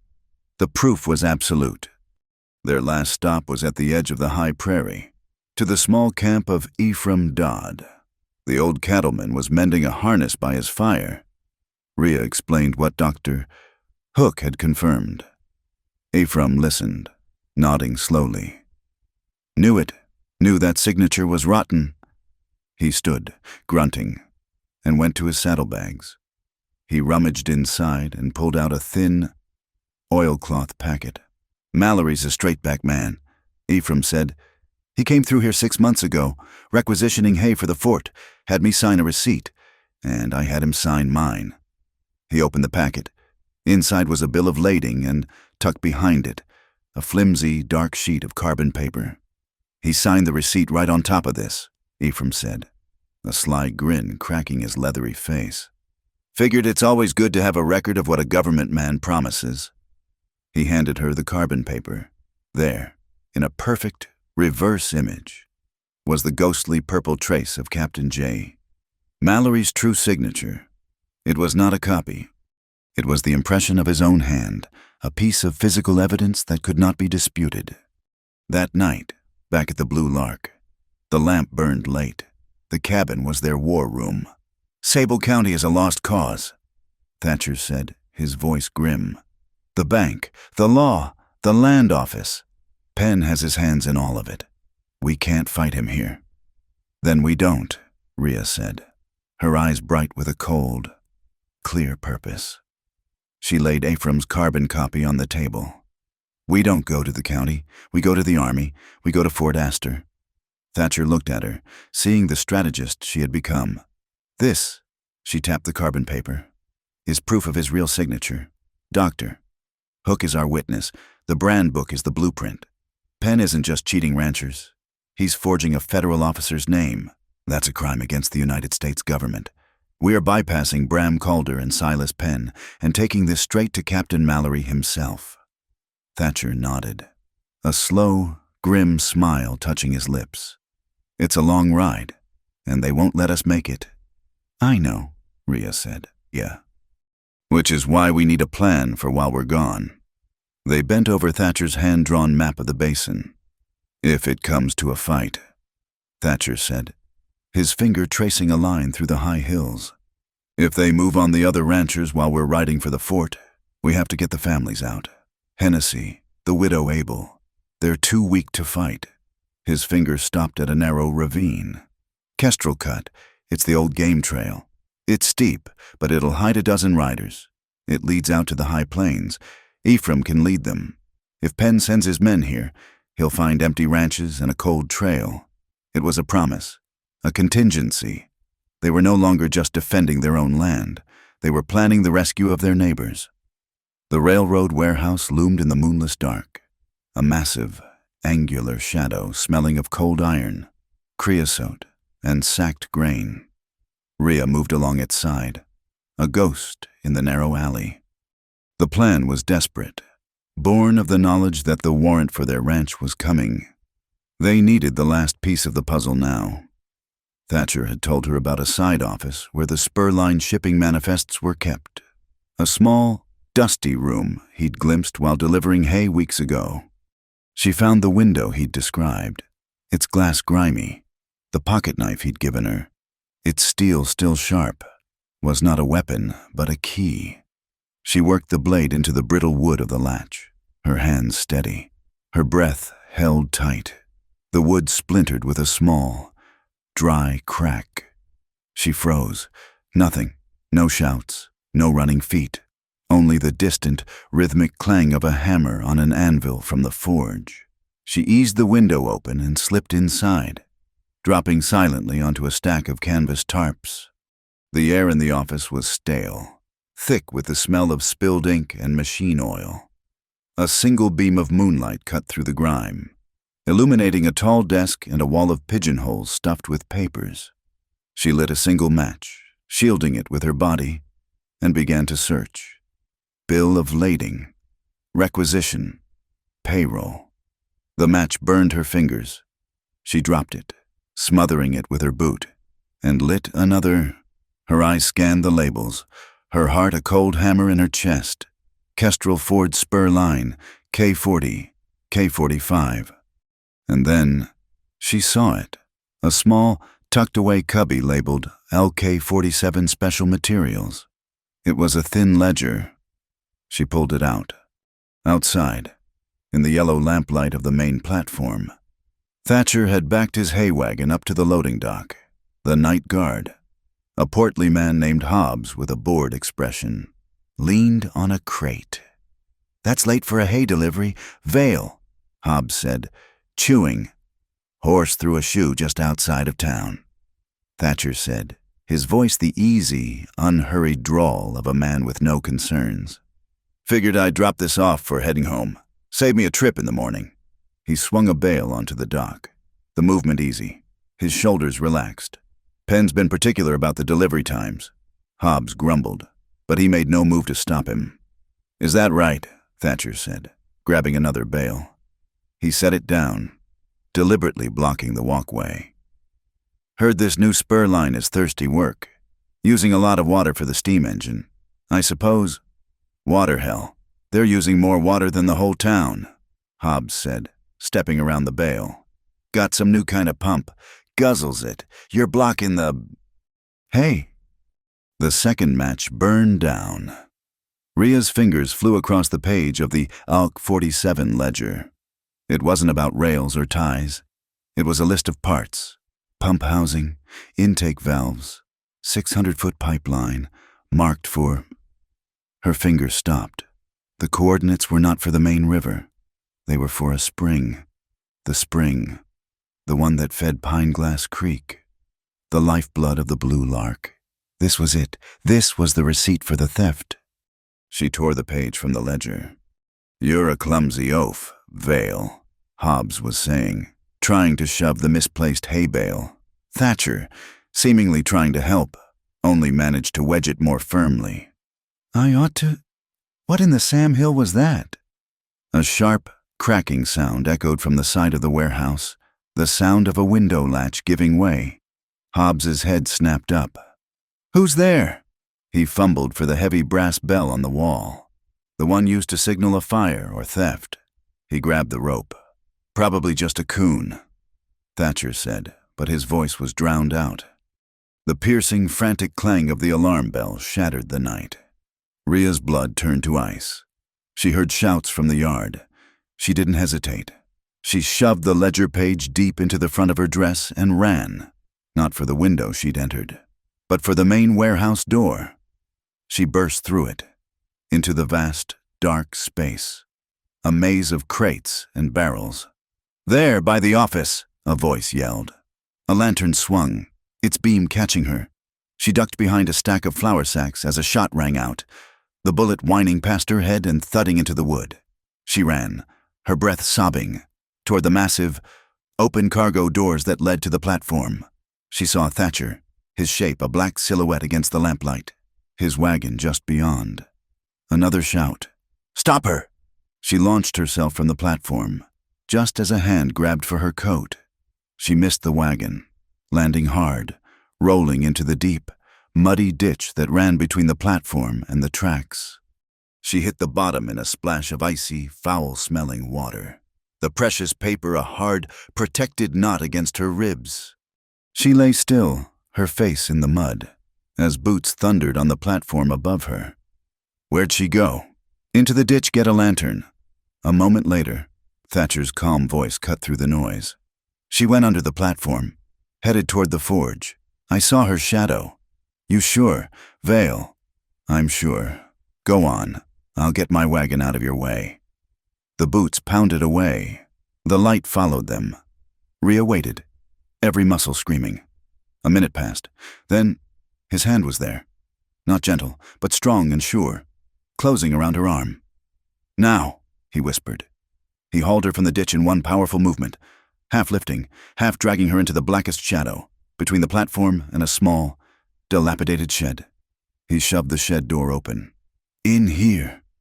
They fell inside, into absolute blackness. The shed was tiny, and the air was thick with the sharp, mineral smell of coal dust. He slid the door shut, plunging them into a suffocating, silent dark. They stood frozen, not daring to move. They could hear the guards shouting in the distance, their lanterns bobbing like angry fireflies. Rhea was shivering, soaked to the bone, her dress plastered to her. Thatcher stood pressed against her in the tiny space, his duster a rough, warm barrier. His chest was hard at her back. She could feel the slow, steady beat of his heart. She could hear nothing but the panicked rasp of her own breathing and the deep, controlled rhythm of his. Their breath mingled in the cold, dusty air, creating small, visible clouds that caught an impossible, faint trace of light from a crack in the wall. He was so close. The sheer, solid fact of him was overwhelming. He was the man who had set a diversion, lied to guards, and plucked her from a ditch, all with the same grim efficiency he used to mend a fence. His breath was warm against her hair.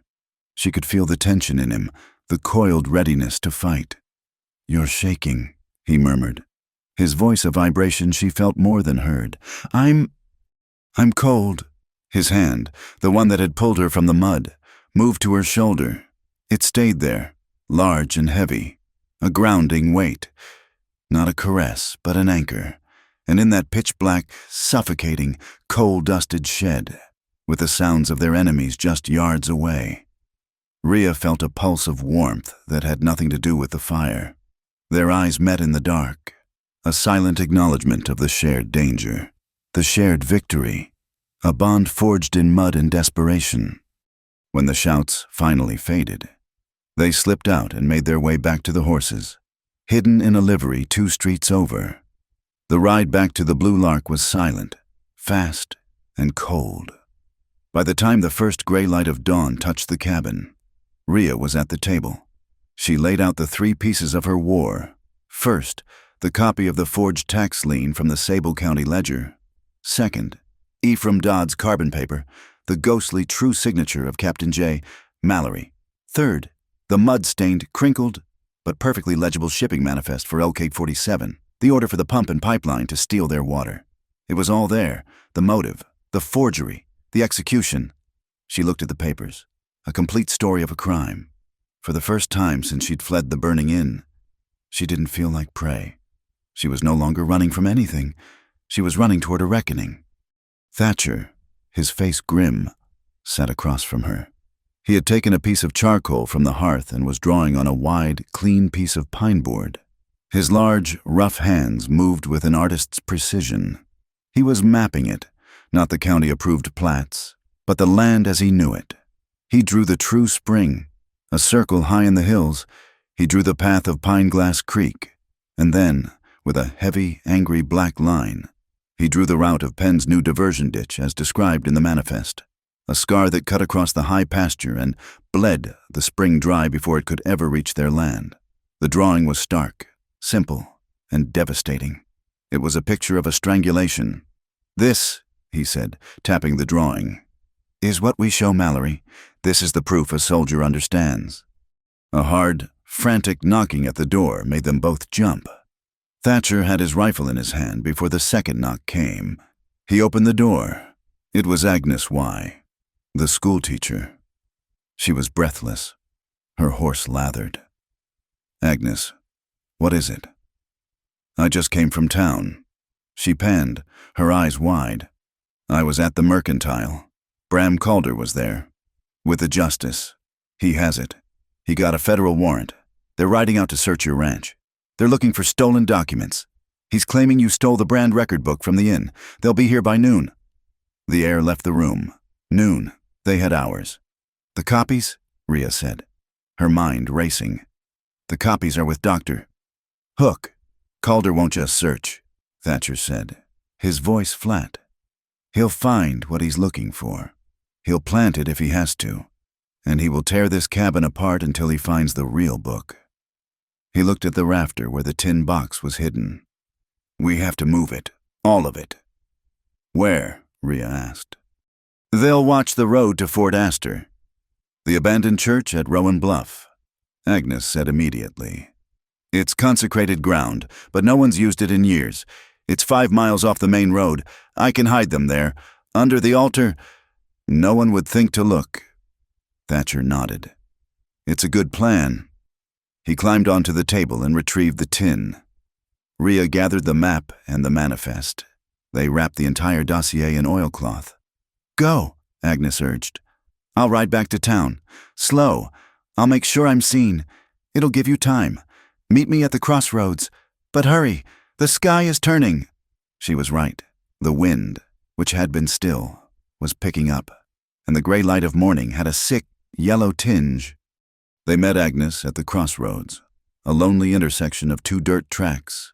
The wind was howling now, carrying the first sharp, stinging crystals of ice. A blizzard was coming down from the north. Rhea handed the precious oilcloth packet to the schoolteacher.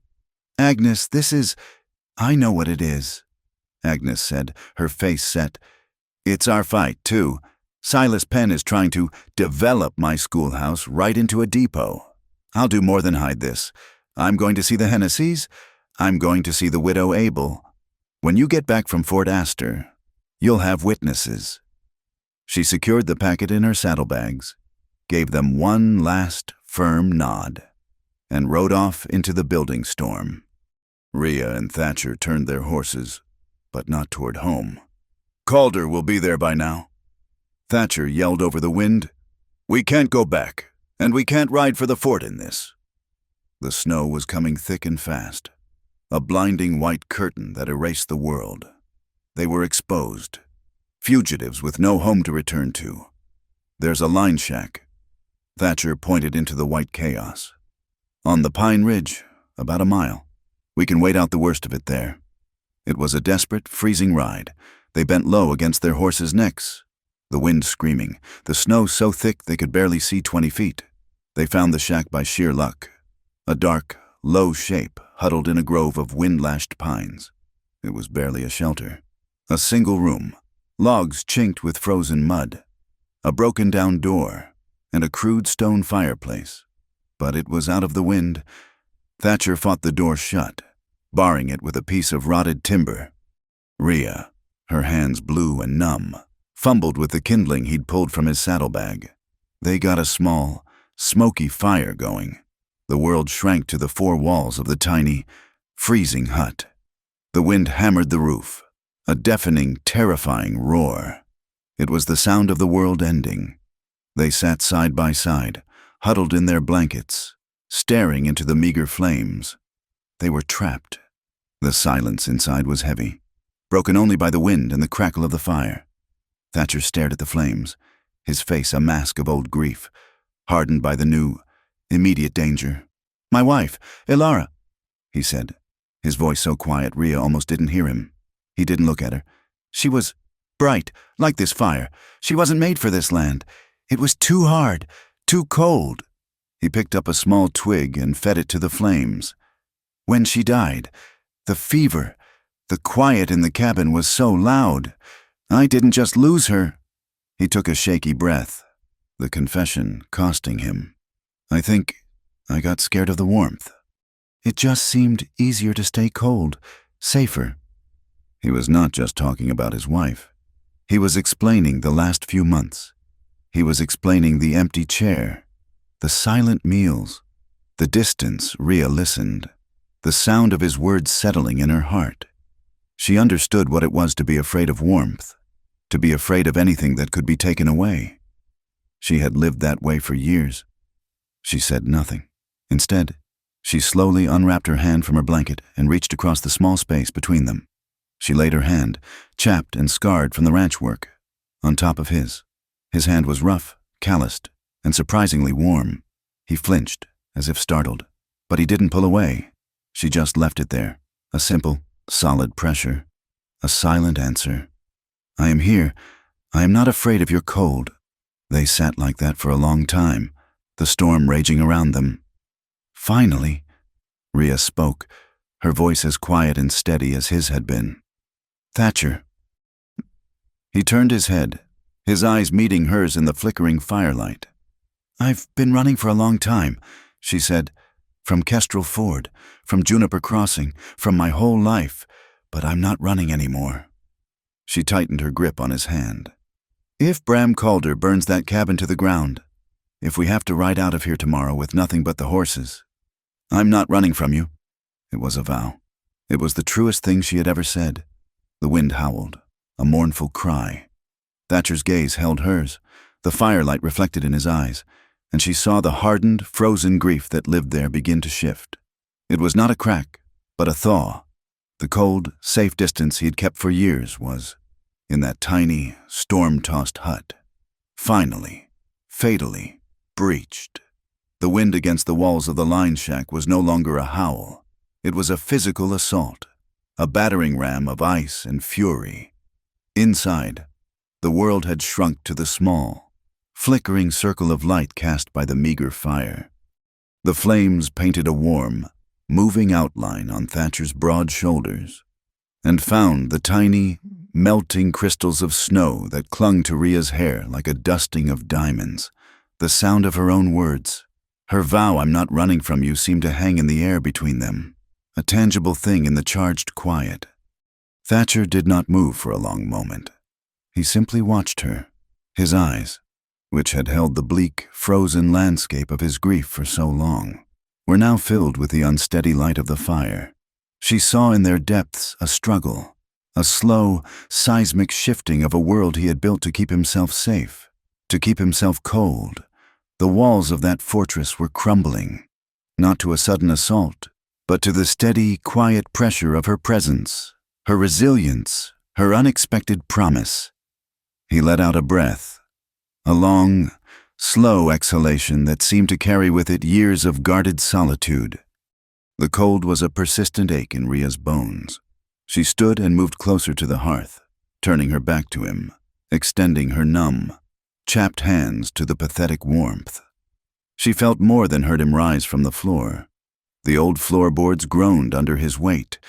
One step, then another. He was crossing the small space between them. She did not turn, did not flinch.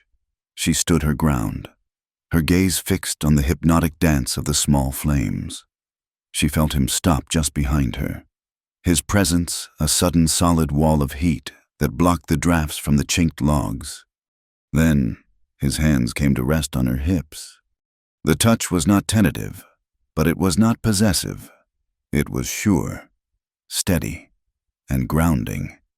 His large, calloused palms fit perfectly against the curve of her waist, a feeling as solid and dependable as a well-set fence post in a storm. The warmth from his hands seeped through the thin, damp fabric of her dress, a profound, living heat that seemed to chase the last of the chill from her marrow. It was the warmth of a sun-soaked horse's back after a long ride, a familiar, comforting, and deeply vital sensation. She leaned back into the touch, a small, involuntary movement of acceptance, of surrender not to him, but to this moment of shelter.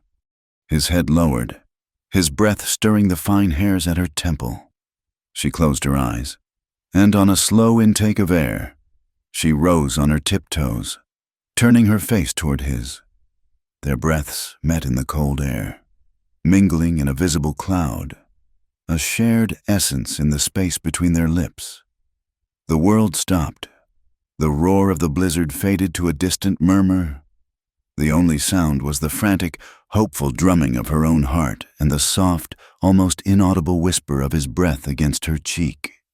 Their first kiss was not a collision of passion, but a slow, deliberate discovery.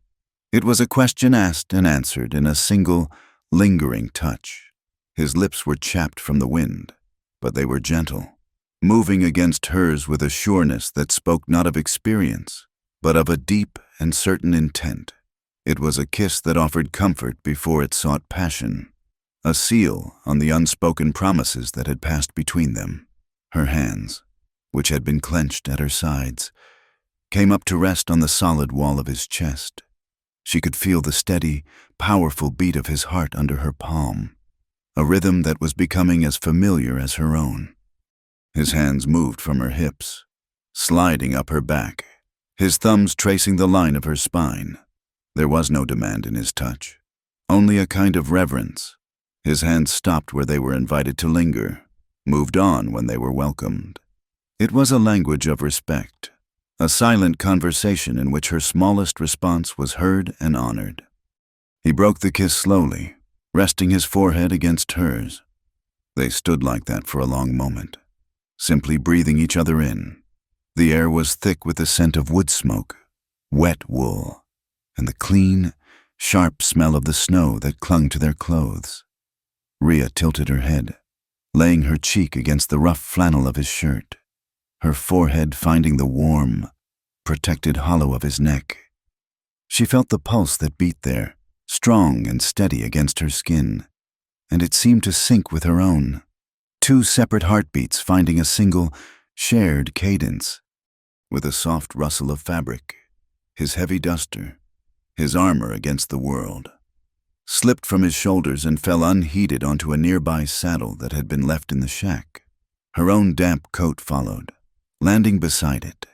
It was an unhurried, mutual shedding of defenses, a silent agreement to meet without barriers in the fragile safety of the firelight.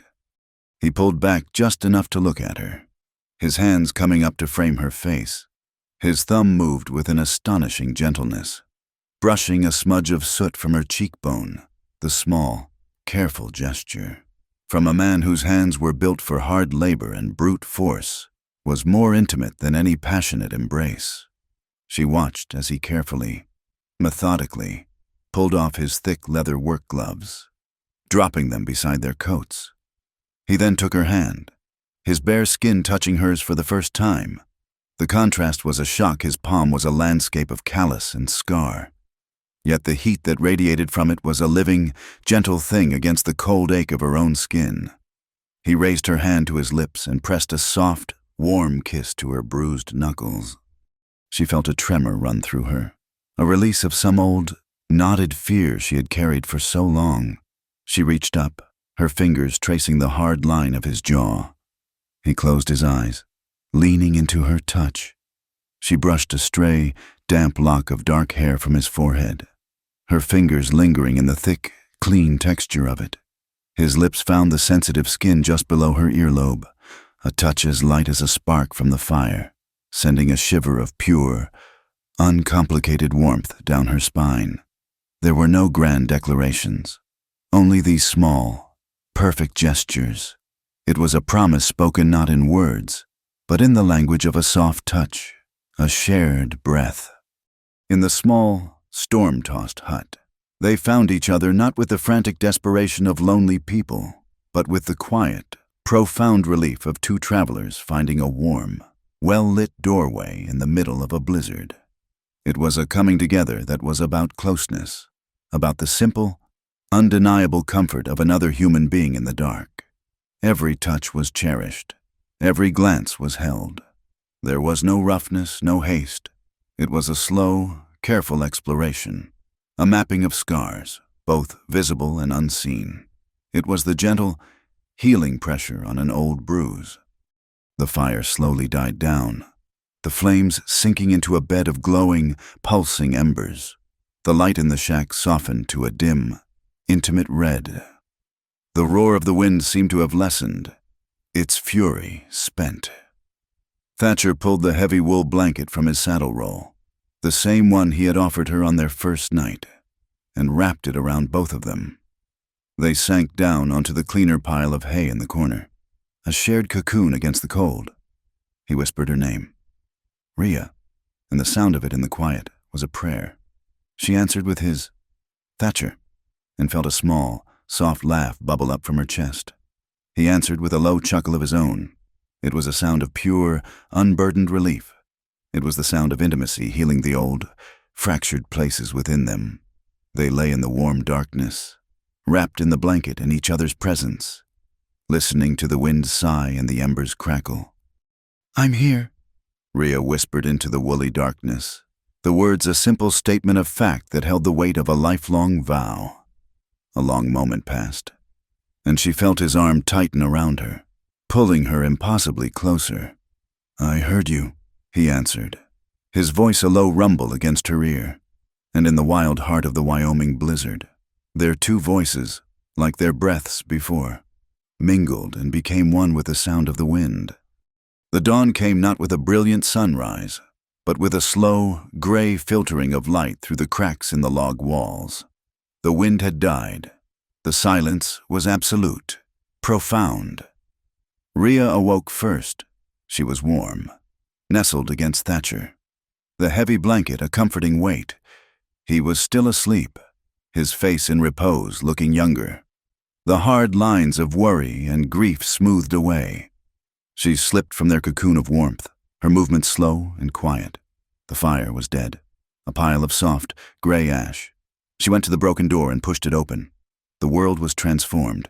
It was a landscape of pure, unbroken white. The snow had buried everything, softening every hard edge, draping the pines in heavy, silent majesty. The air was so cold it felt sharp and clean in her lungs, a promise of a new, unwritten day. She turned back into the dim light of the hut, and her eyes fell upon a small, telling tableau by the door. There, placed side by side, so close they were almost touching, were their boots.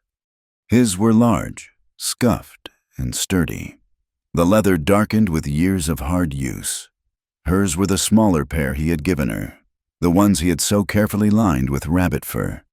They sat together, a matched pair, waiting for the day's journey. They were a silent testament, a quiet declaration.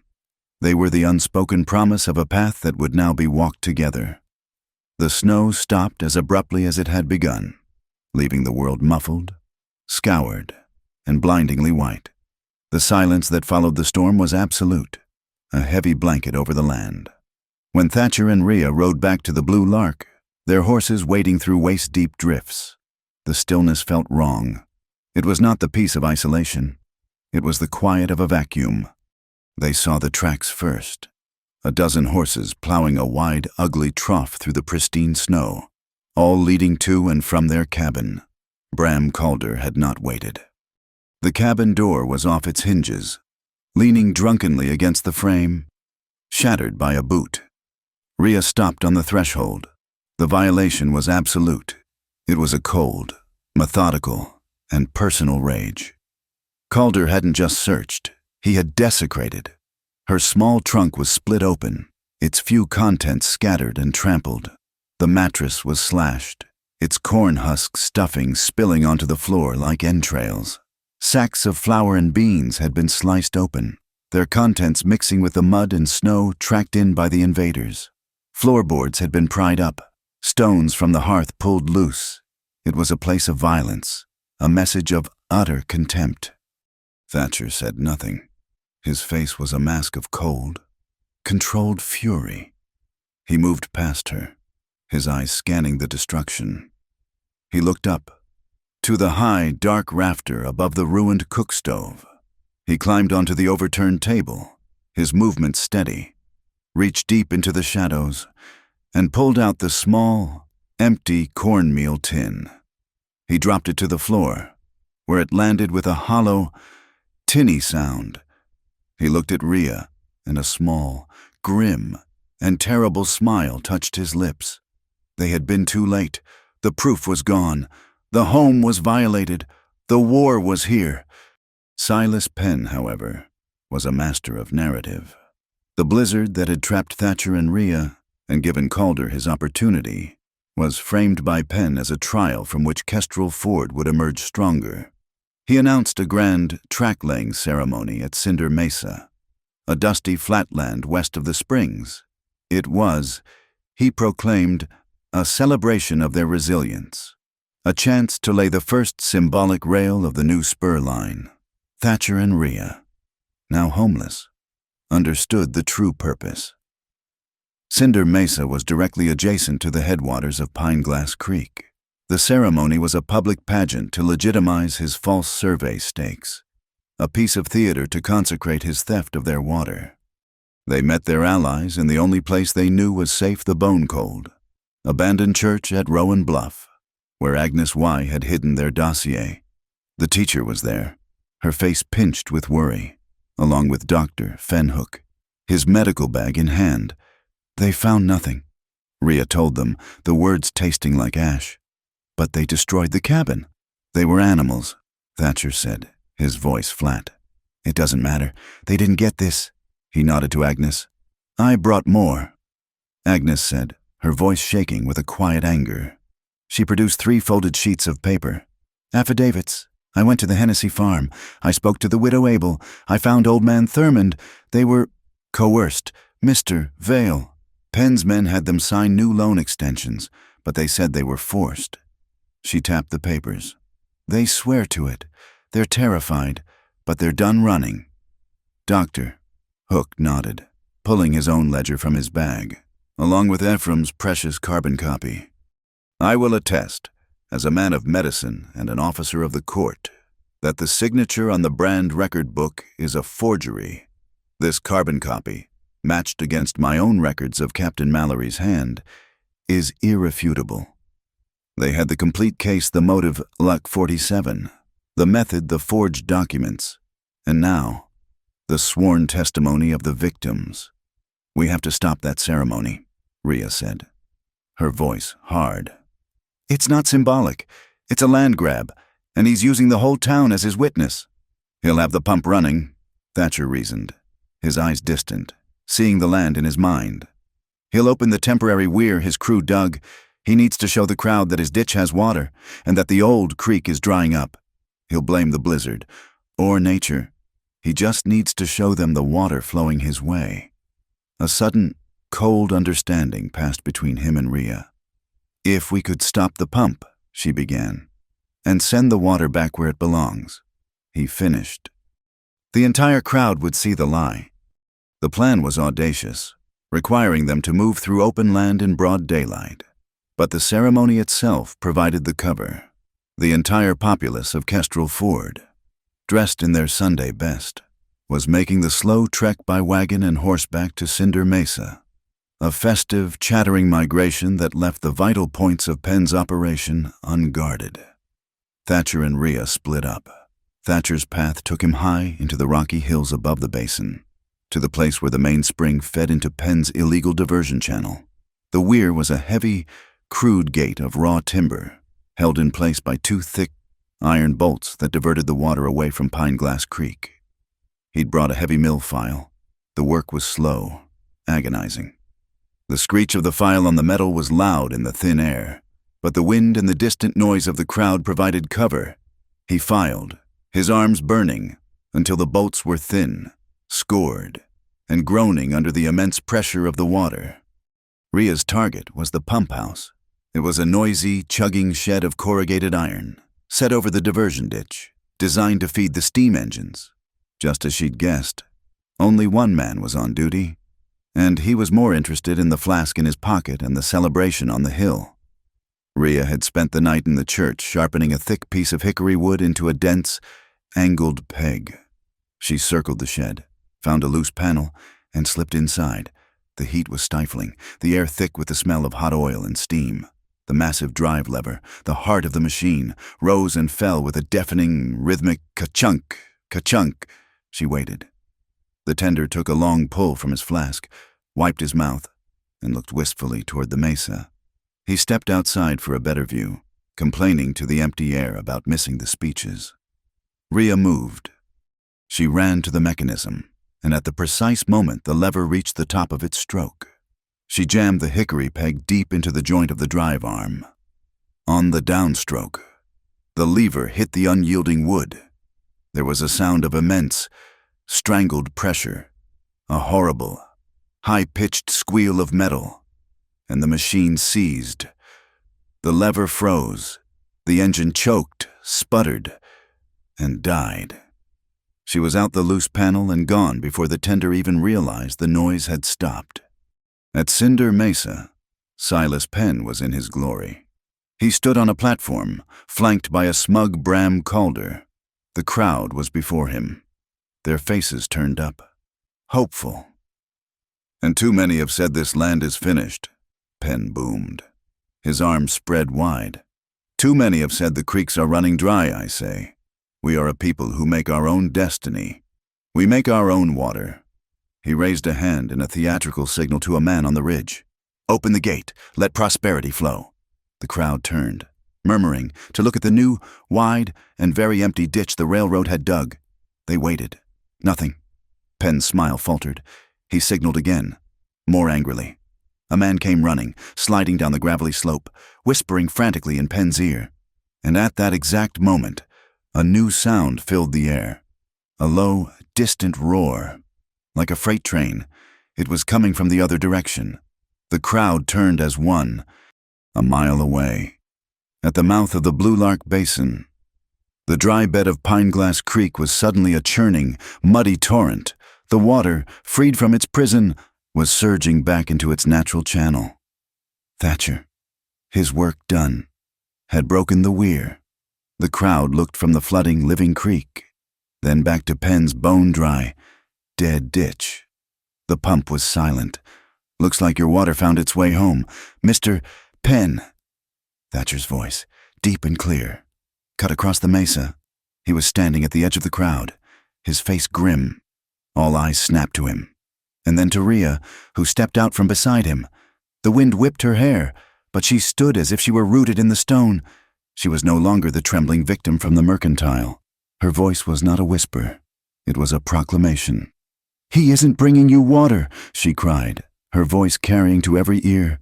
"He is stealing it. He is choking the life from this basin to feed his machines." She held up the charcoal map Thatcher had drawn. "This is his real plan, to divert the springs, to dry up your pastures, to force you to sell." She then held up the mud-stained LK-47 manifest. "And this is his order, the proof he's stealing from Mr. Hennessy. He's stealing from the widow Abel. He is lying to all of you." The crowd was a volatile, shifting mass. They looked from Ria's furious, honest face to Penn's, which had become a mask of purple rage. Bram Calder saw his moment. This was insurrection. "That's enough," he bellowed, striding forward. "You're under arrest. Ria Vale, for theft of railroad documents and seditious speech." He reached for her, his hand clamping down on his sidearm, ready to draw. Thatcher moved. He didn't draw a weapon. He didn't raise his fists. He simply stepped in front of his wife, a silent, immovable wall. His hands were open, hanging at his sides. "You will not touch her," he said. "Get out of my way, Vale." Calder snarled. "This is federal business. Obstructing me is a felony."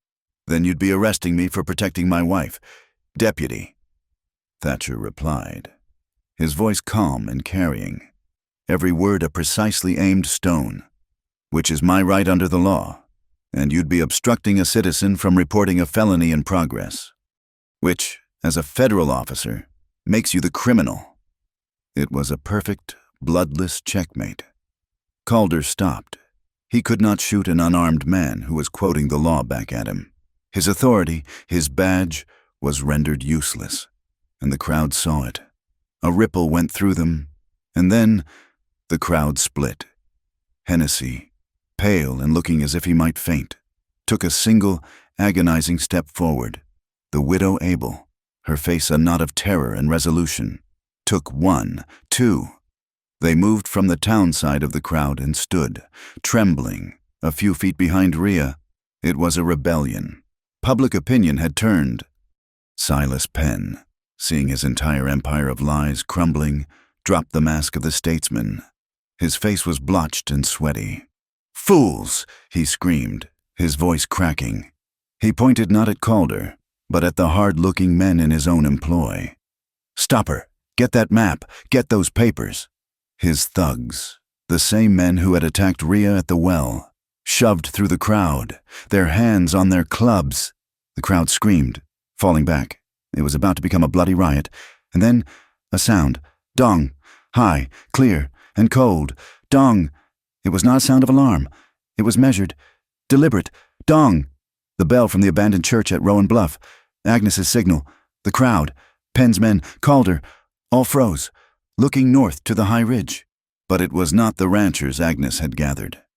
Over the ridge, moving at a steady, disciplined trot, came a column of cavalry. 20 men, their blue uniforms sharp against the snow, their carbines in their scabbards, their guidons snapping in the wind. They rode without a word, parting the crowd, and formed a silent, unwavering line between Penn's thugs and Ria. At their head was an officer, his back ramrod straight, his face severe. He dismounted, his boots crunching on the gravel, and strode past a stunned Silas Penn. He walked directly to where Dr. Fen Hook and Agnes Y. were standing. "Dr. Hook, you sent for me. You said it was a matter of military honor." "It is, Captain," the doctor said. He stepped forward and presented the small, leather-bound brand record book. "Captain J. Mallory, I believe this is what you came to see." "The real J." Mallory took the book. He opened it to the page Ria had marked. He stared at the looping, forged signature for a long, cold 10 seconds. He looked up, his eyes like chips of ice, and pinned Silas Penn where he stood. "Mr. Penn," Mallory's voice was sharp, a weapon in itself. "I have never seen this book in my life, and this is not my signature." He snapped the book shut. "This is a federal crime.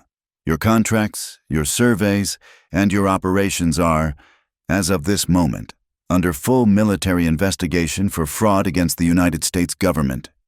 It was over. A sword of law had been laid to the throat of Penn's honor. He was ruined. He staggered back, his face the color of ash. Ria let out a breath she felt she'd been holding since the inn fire. She leaned against Thatcher, who put a steadying arm around her, but Bram Calder had not moved. He had watched the entire exchange, his face unreadable, his eyes fixed on Ria. As Mallory turned to speak to Dr. Hook, Calder's hand, which had been near his gun, slowly relaxed. He looked at Ria, at Thatcher, and then at the soldiers. He'd been beaten, but he was not defeated. A slow, venomous smile spread across his face. He had one last card to play. Night fell like a black shroud over the territory. The wind, a restless spirit, moaned through the pines and across the high plains, carrying the sharp, clean scent of snow. Thatcher drove the light wagon, his shoulders set, his eyes constantly scanning the darkness ahead. Beside him, Rhea clutched the oilcloth-wrapped dossier, the culmination of their fight, which Captain Mallory was now expecting at Fort Astor. Their path led them to Kestrel Cut, a narrow ravine spanned by an old, creaking wooden bridge. As they approached, the horses grew skittish, their ears twitching, nostrils flaring. "Easy now," Thatcher murmured, his hands firm on the reins. He pulled the team to a halt just before the bridge's entrance. The air was wrong. "What is it?" Rhea whispered, her hand instinctively going to her coat, where the pocket knife lay. "Quiet," Thatcher commanded. He stood up in the wagon, his head tilted, sniffing the wind like a wolf. It was a scent he knew from the railroad yard, from the night of the attack on their barn. Sharp, acrid, and oily. Coal tar. He swung down from the wagon, silent as a shadow. He moved to the near side of the bridge, crouching low. Rhea saw him run a hand along the massive support beam, then freeze. He beckoned to her, a single, urgent gesture. She slipped from the wagon and crept to his side. In the faint starlight, she saw it. The main support pillar had been sawn almost clean through, held together by a sliver of wood.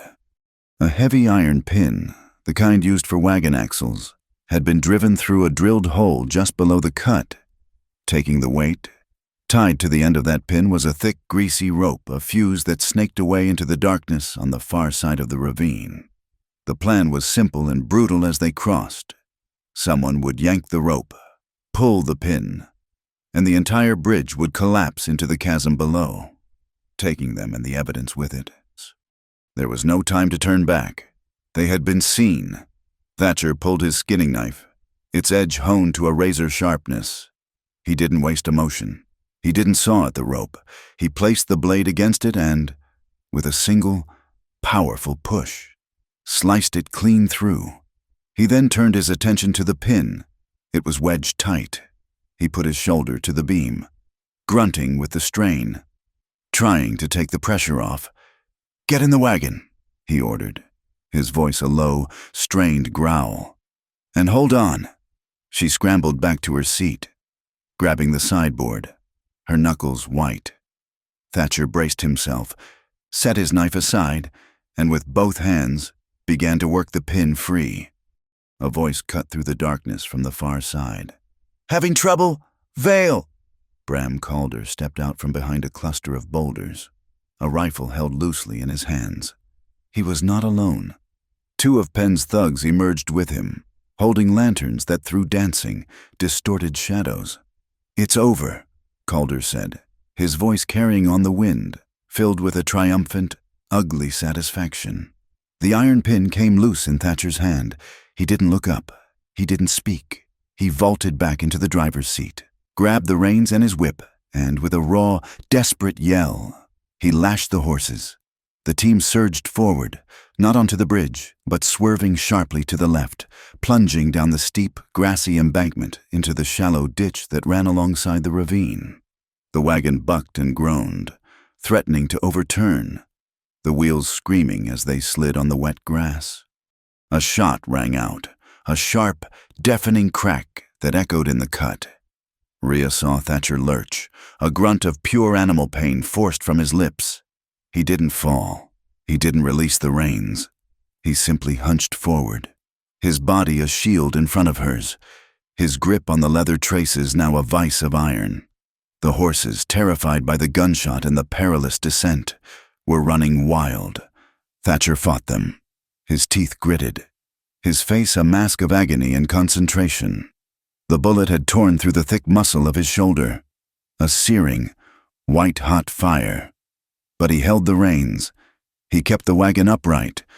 Calder, standing on the high bank, raised his rifle to fire again, but he was too slow. Rhea was no longer the frightened woman from the well. She was a combatant. She ripped open a canvas satchel at her feet, a bag of emergency supplies Thatcher always kept. Her fingers found the smooth, cardboard tubes of the signal flares. She struck one against the wagon's side. It ignited with a brilliant, hissing crimson glare that banished the shadows and turned the night to a bloody, violent day. She didn't hesitate. She saw what Calder's men were standing beside two large, open barrels of coal tar, brought to soak the bridge timbers and ensure a good, clean fire after the collapse. With a cry that was part fury and part fear, she threw the burning flare. It sailed through the air in a perfect, fiery arc and landed squarely in one of the open barrels. The result was instantaneous. The tar erupted in a column of greasy, black-orange flame, a whooshing roar that sent Calder and his men stumbling backward, shielding their faces. The night was lit by a raging, malevolent bonfire. Rhea lit a second flare and threw it at the feet of the panicked men, forcing them further back, away from the edge of the ravine, their ambush shattered by the very tools of their own destruction. At that moment, a second wagon came rumbling down the road, Silas Penn in the driver's seat. He had come late to witness his final victory. Instead, he saw a burning pyre, a wagon careening through a ditch, and his men in full, panicked retreat. He saw failure. He wrenched the reins, his immediate instinct to flee, but his path was blocked. A new light appeared on the road behind him. Not a flare, but the steady, yellow glow of a dozen lanterns. From the darkness, another wagon emerged, this one heavy and laden. It was a water wagon, pulled not by horses, but by men. Hennessy, Old Man Thurmond, a half-dozen other ranchers, their faces grim and set in the lantern light. At their head was Agnes Y. They pushed the heavy wagon across the road, a solid, immovable barricade. The town had come, not with guns, but with water, the very element Penn had sought to control. Penn stared, his mouth agape, his escape route cut off. Suddenly, a new sound pierced the night, sharp and clear over the roar of the fire. A high, shrill whistle, a military whistle. Doctor! Fenhook stepped out from behind the water wagon, the whistle still at his lips. And from the dark woods on both sides of the cut, they emerged. A line of blue-coated soldiers, carbines held at the ready, materializing from the trees like ghosts. They formed a perfect, disciplined cordon, sealing the entire area. A legal military trap had been sprung. Rhea had climbed down from the wagon, helping a pale, sweating Thatcher to the ground. The fight was over. Now came the reckoning. She walked, alone, into the circle of firelight and lantern light. She walked past the soldiers, past her neighbors, until she stood before Bram Calder. He was trapped, his face a mask of disbelief and cornered animal hatred. "It's over, Bram," she said, her voice quiet, but carrying in the sudden, tense silence. "You have no proof." He spat. "That manifest, you stole it. It's inadmissible." "You're right," Rhea said. She took the LK-47 manifest from her coat. She didn't look at it. She looked at him. A stolen document isn't proof, but a confession is. She walked to one of the lanterns held by a soldier and held the paper up to the light. "You're a careful man. Bram. Cautious. You wouldn't trust a simple forgery, would you? You'd need your own mark on things, your own secret approval." She turned the paper so the light shone through it. There, in the top right margin, almost invisible unless you were looking for it, was a tiny, pin-pricked set of initials. B.C. His own hand, his own vanity, had condemned him. He had marked the document, his secret signature of approval.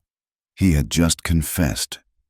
Calder stared at the paper, at the tiny, damning holes, and the last of the color drained from his face. He was finished. Thatcher, leaning on Doctor. Hook, who was already tending to his shoulder, took a step forward. He looked at Calder, at the man who had terrorized his wife, destroyed his home, and shot him. Calder tensed, expecting the blow. Thatcher simply looked at him, his face filled not with hatred, but with a vast and terrible contempt. "You're not worth the fist," he said. The words were a more devastating blow than any punch. It was a complete and utter dismissal of Calder as a man. In a rage of pure, impotent fury, Calder lunged, not at Thatcher, but at Rhea. He never reached her. His foot slipped on a patch of greasy tar that had spilled from the burning barrel. His arms flailed, and he went down hard, landing ignominiously in the oily mud at Rhea's feet, a prisoner of his own failed trap. Across the clearing, Silas Penn, seeing his enforcer defeated, began to blubber and plead as two soldiers took him by the arms. It was him. It was all Calder. He forced me. Thatcher watched. Then slowly, deliberately, he began to unbuckle one of his leather reins. With his good hand, he took out his knife and split the end of the rein into two long, tough strips. He walked over to the struggling, pathetic railroad baron. "You wanted my ranch," Thatcher said, his voice deadly quiet. "You can have my reins." He handed the leather strips to a soldier, who used them to bind Penn's hands behind his back. The townspeople watched in dead silence as the great man, the bringer of prosperity, was bound by the tools of a simple rancher he had tried to destroy. The illusion of his power had shattered like cheap glass. Captain Mallory stepped into the center of the scene, his authority absolute. "Silas Penn, Bram Calder, you are under arrest by authority of the United States Army for fraud, conspiracy, and attempted murder. You will be held for a federal tribunal." It was done. The truth had won. Rhea went to Thatcher's side. "Doctor." Hook was already bandaging his shoulder, his movements quick and efficient. She took Thatcher's good hand, her fingers lacing through his. He squeezed back, his grip strong and sure. Their revenge was not the fire, not the capture. It was this, standing together, supported by their neighbors, under the protection of the very law Penn had twisted to his own ends. It was the quiet, unyielding strength of their unity. The wind picked up again, a cold, clean gust that swept through the ravine. It swirled around the old wooden bridge, making the sawn timbers groan and creak. A mournful, final sigh. It was the sound of an era of fear and corruption coming to a close. Dawn broke over Morro Basin. Not with a sudden fire, but with a slow, deliberate pouring of liquid gold into the vast, snow-covered bowl of the valley. The light touched the high peaks first, then spilled down the slopes, chasing the last of the blue shadows from the hollows, and with the light came a new sound, a sound the valley had been missing. It was the low, steady, and contented rumble of Pineglass Creek, full and clear, flowing once more in its rightful bed. The water, the lifeblood of the blue lark, had come home. Later that morning, the townspeople of Kestrel Ford gathered in a silent, solemn assembly on the main road. They watched as the column of cavalry emerged from the cut, their prisoners, Silas Penn and Bram Calder, bound and slumped in their saddles. There were no cheers. There was no triumphant jeering. The victory was too profound, the cost too high for such simple expressions. Instead, as the soldiers passed, the ranchers Hennessy, the widow Abel, Thurmond, and the others simply met Captain Mallory's gaze and gave slow, heavy, meaningful nods. It was an acknowledgement of a debt repaid, of justice, hard-won and deeply felt, finally being served. Rhea stood with Thatcher near the road. As Captain Mallory rode up to them, she stepped forward and presented him with the complete dossier, the oilcloth package now holding all the affidavits and the original brand record book. "This is everything." "Captain," she said. Mallory took the package, his gloved hand closing over it. "Mrs. Vale," he said, his voice formal but filled with an undisguised respect. "What you and your husband have done here, you have saved this basin. I will personally see to it that every fraudulent lien is nullified and every land title is restored to its rightful owner. The United States Army does not forget its debts." He touched the brim of his hat in a crisp salute, not just to her, but to Thatcher as well, and then rode to the head of his column, leading the prisoners away toward the justice of Fort Astor. "Doctor," Hook finished tending to Thatcher's shoulder, the bandage a clean, white slash against the tanned skin of his arm. Thatcher winced as the doctor tied the final knot. "It's a clean wound." "Thatcher," the doctor said, packing his bag, "but you'll favor that arm for a month. No heavy lifting." "I've got help for that now," Thatcher said, his eyes finding Ria's. As the doctor moved away to speak with Agnes Y., Ria came to Thatcher's side. The knot the doctor had tied was efficient but bulky under his shirt. Without a word, she gently undid it. Her fingers, now so familiar with the textures of his life, the reins, the wool, the worn flannel, moved with a quiet, practiced sureness. She retied the bandage, her touch light, her knot flat and comfortable. He watched her, a small, wry smile touching the corners of his mouth despite the pain.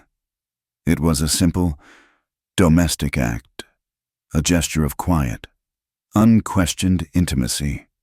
It was the movement of a wife, a partner, a woman who belonged. It was the movement of family. They rode back to the Blue Lark in a comfortable silence. The cabin, when they reached it, was a scene of ruin, but it was not the same ruin they had left. Agnes Y. and a half-dozen of the ranchers' wives had been there. The debris had been swept out. The mattress, though still slashed, had been restuffed and sewn shut with the neat, strong stitches. The scattered flour had been salvaged, the broken furniture set right.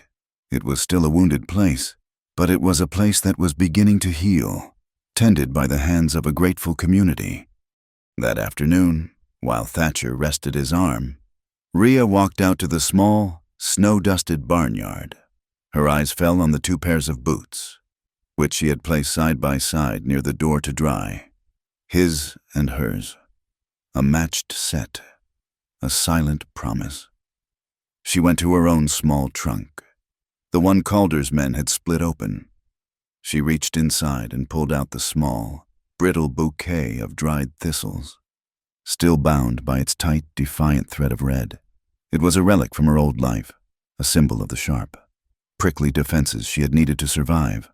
She took out the pocket knife Thatcher had given her, the one that had been her first token of his trust. She opened the blade. With a single, decisive cut, she sliced through the red thread. The binding fell away. The thistles, freed from their constraint, loosened in her palm. She walked to the cabin window, the same one where he had once left her the wildflowers. She placed the unbound thistles on the sill, a small, gray, and beautiful offering to the wind. It was a ceremony of release, a final farewell to the fear that had chased her for so long. She was no longer the woman who needed to bind her sorrows with a thread of anger. She was home. Later, as the sun began to sink, casting long, purple shadows across the snow, they walked out into the south pasture. The wind was gentle now, a soft whisper that carried the clean, cold scent of the coming night. The world was quiet, vast, and peaceful. His good hand found its now familiar place on her hip, a touch that was both an anchor and a question. She answered by rising on her tiptoes, leaning into him, her head finding its perfect resting place in the hollow of his good shoulder. It was a movement that needed no words, a piece of a silent language they had built together out of danger, trust, and firelight. "This is home," Ria said, her voice quiet, the words sinking into the soft wool of his coat. He didn't answer for a long moment. He just held her, his arm a circle of strength around her. Then he looked out, not at the cabin or the barn, but at the endless snow-covered sweep of the basin, at the vast and empty sky. "It's wherever you're standing," he replied, his voice a low, sure rumble. The words, a vow more profound than any spoken in a church, were absorbed by the silence, becoming one with the soft, steady murmur of Pineglass Creek, which now ran, full and content, through the heart of their land. From far away, carried on the clear, cold air, came the faint, distant tolling of a bell. The bell from the church at Rowan Bluff. It was not a signal of alarm or a call to arms. It was the sound of a town beginning a new day, a day free from the fear of being bled dry.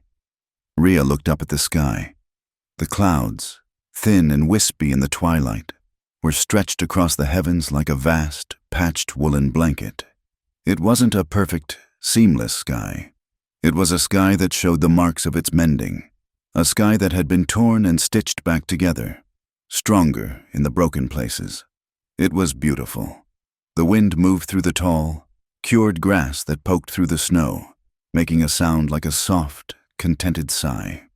It picked up the quiet sounds of the two figures standing in the pasture, the whisper of a shared joke, the murmur of a promise, the soft, mingled cloud of their breath in the cold air, and carried them away, across the silent, sleeping land, a final, perfect punctuation mark to the end of their long war. They stood, locked in a quiet embrace. The truth won. The water returned, their love standing firm against the vast and wild heart of the West. Thank you for listening to our story. Let us know in the comments where you're listening from. We'd love to connect and share our thoughts with you. Please subscribe to our channel, Wild West Stories 1850, like this video, and give it an extra boost by hitting the hype button so this story can be heard by more people.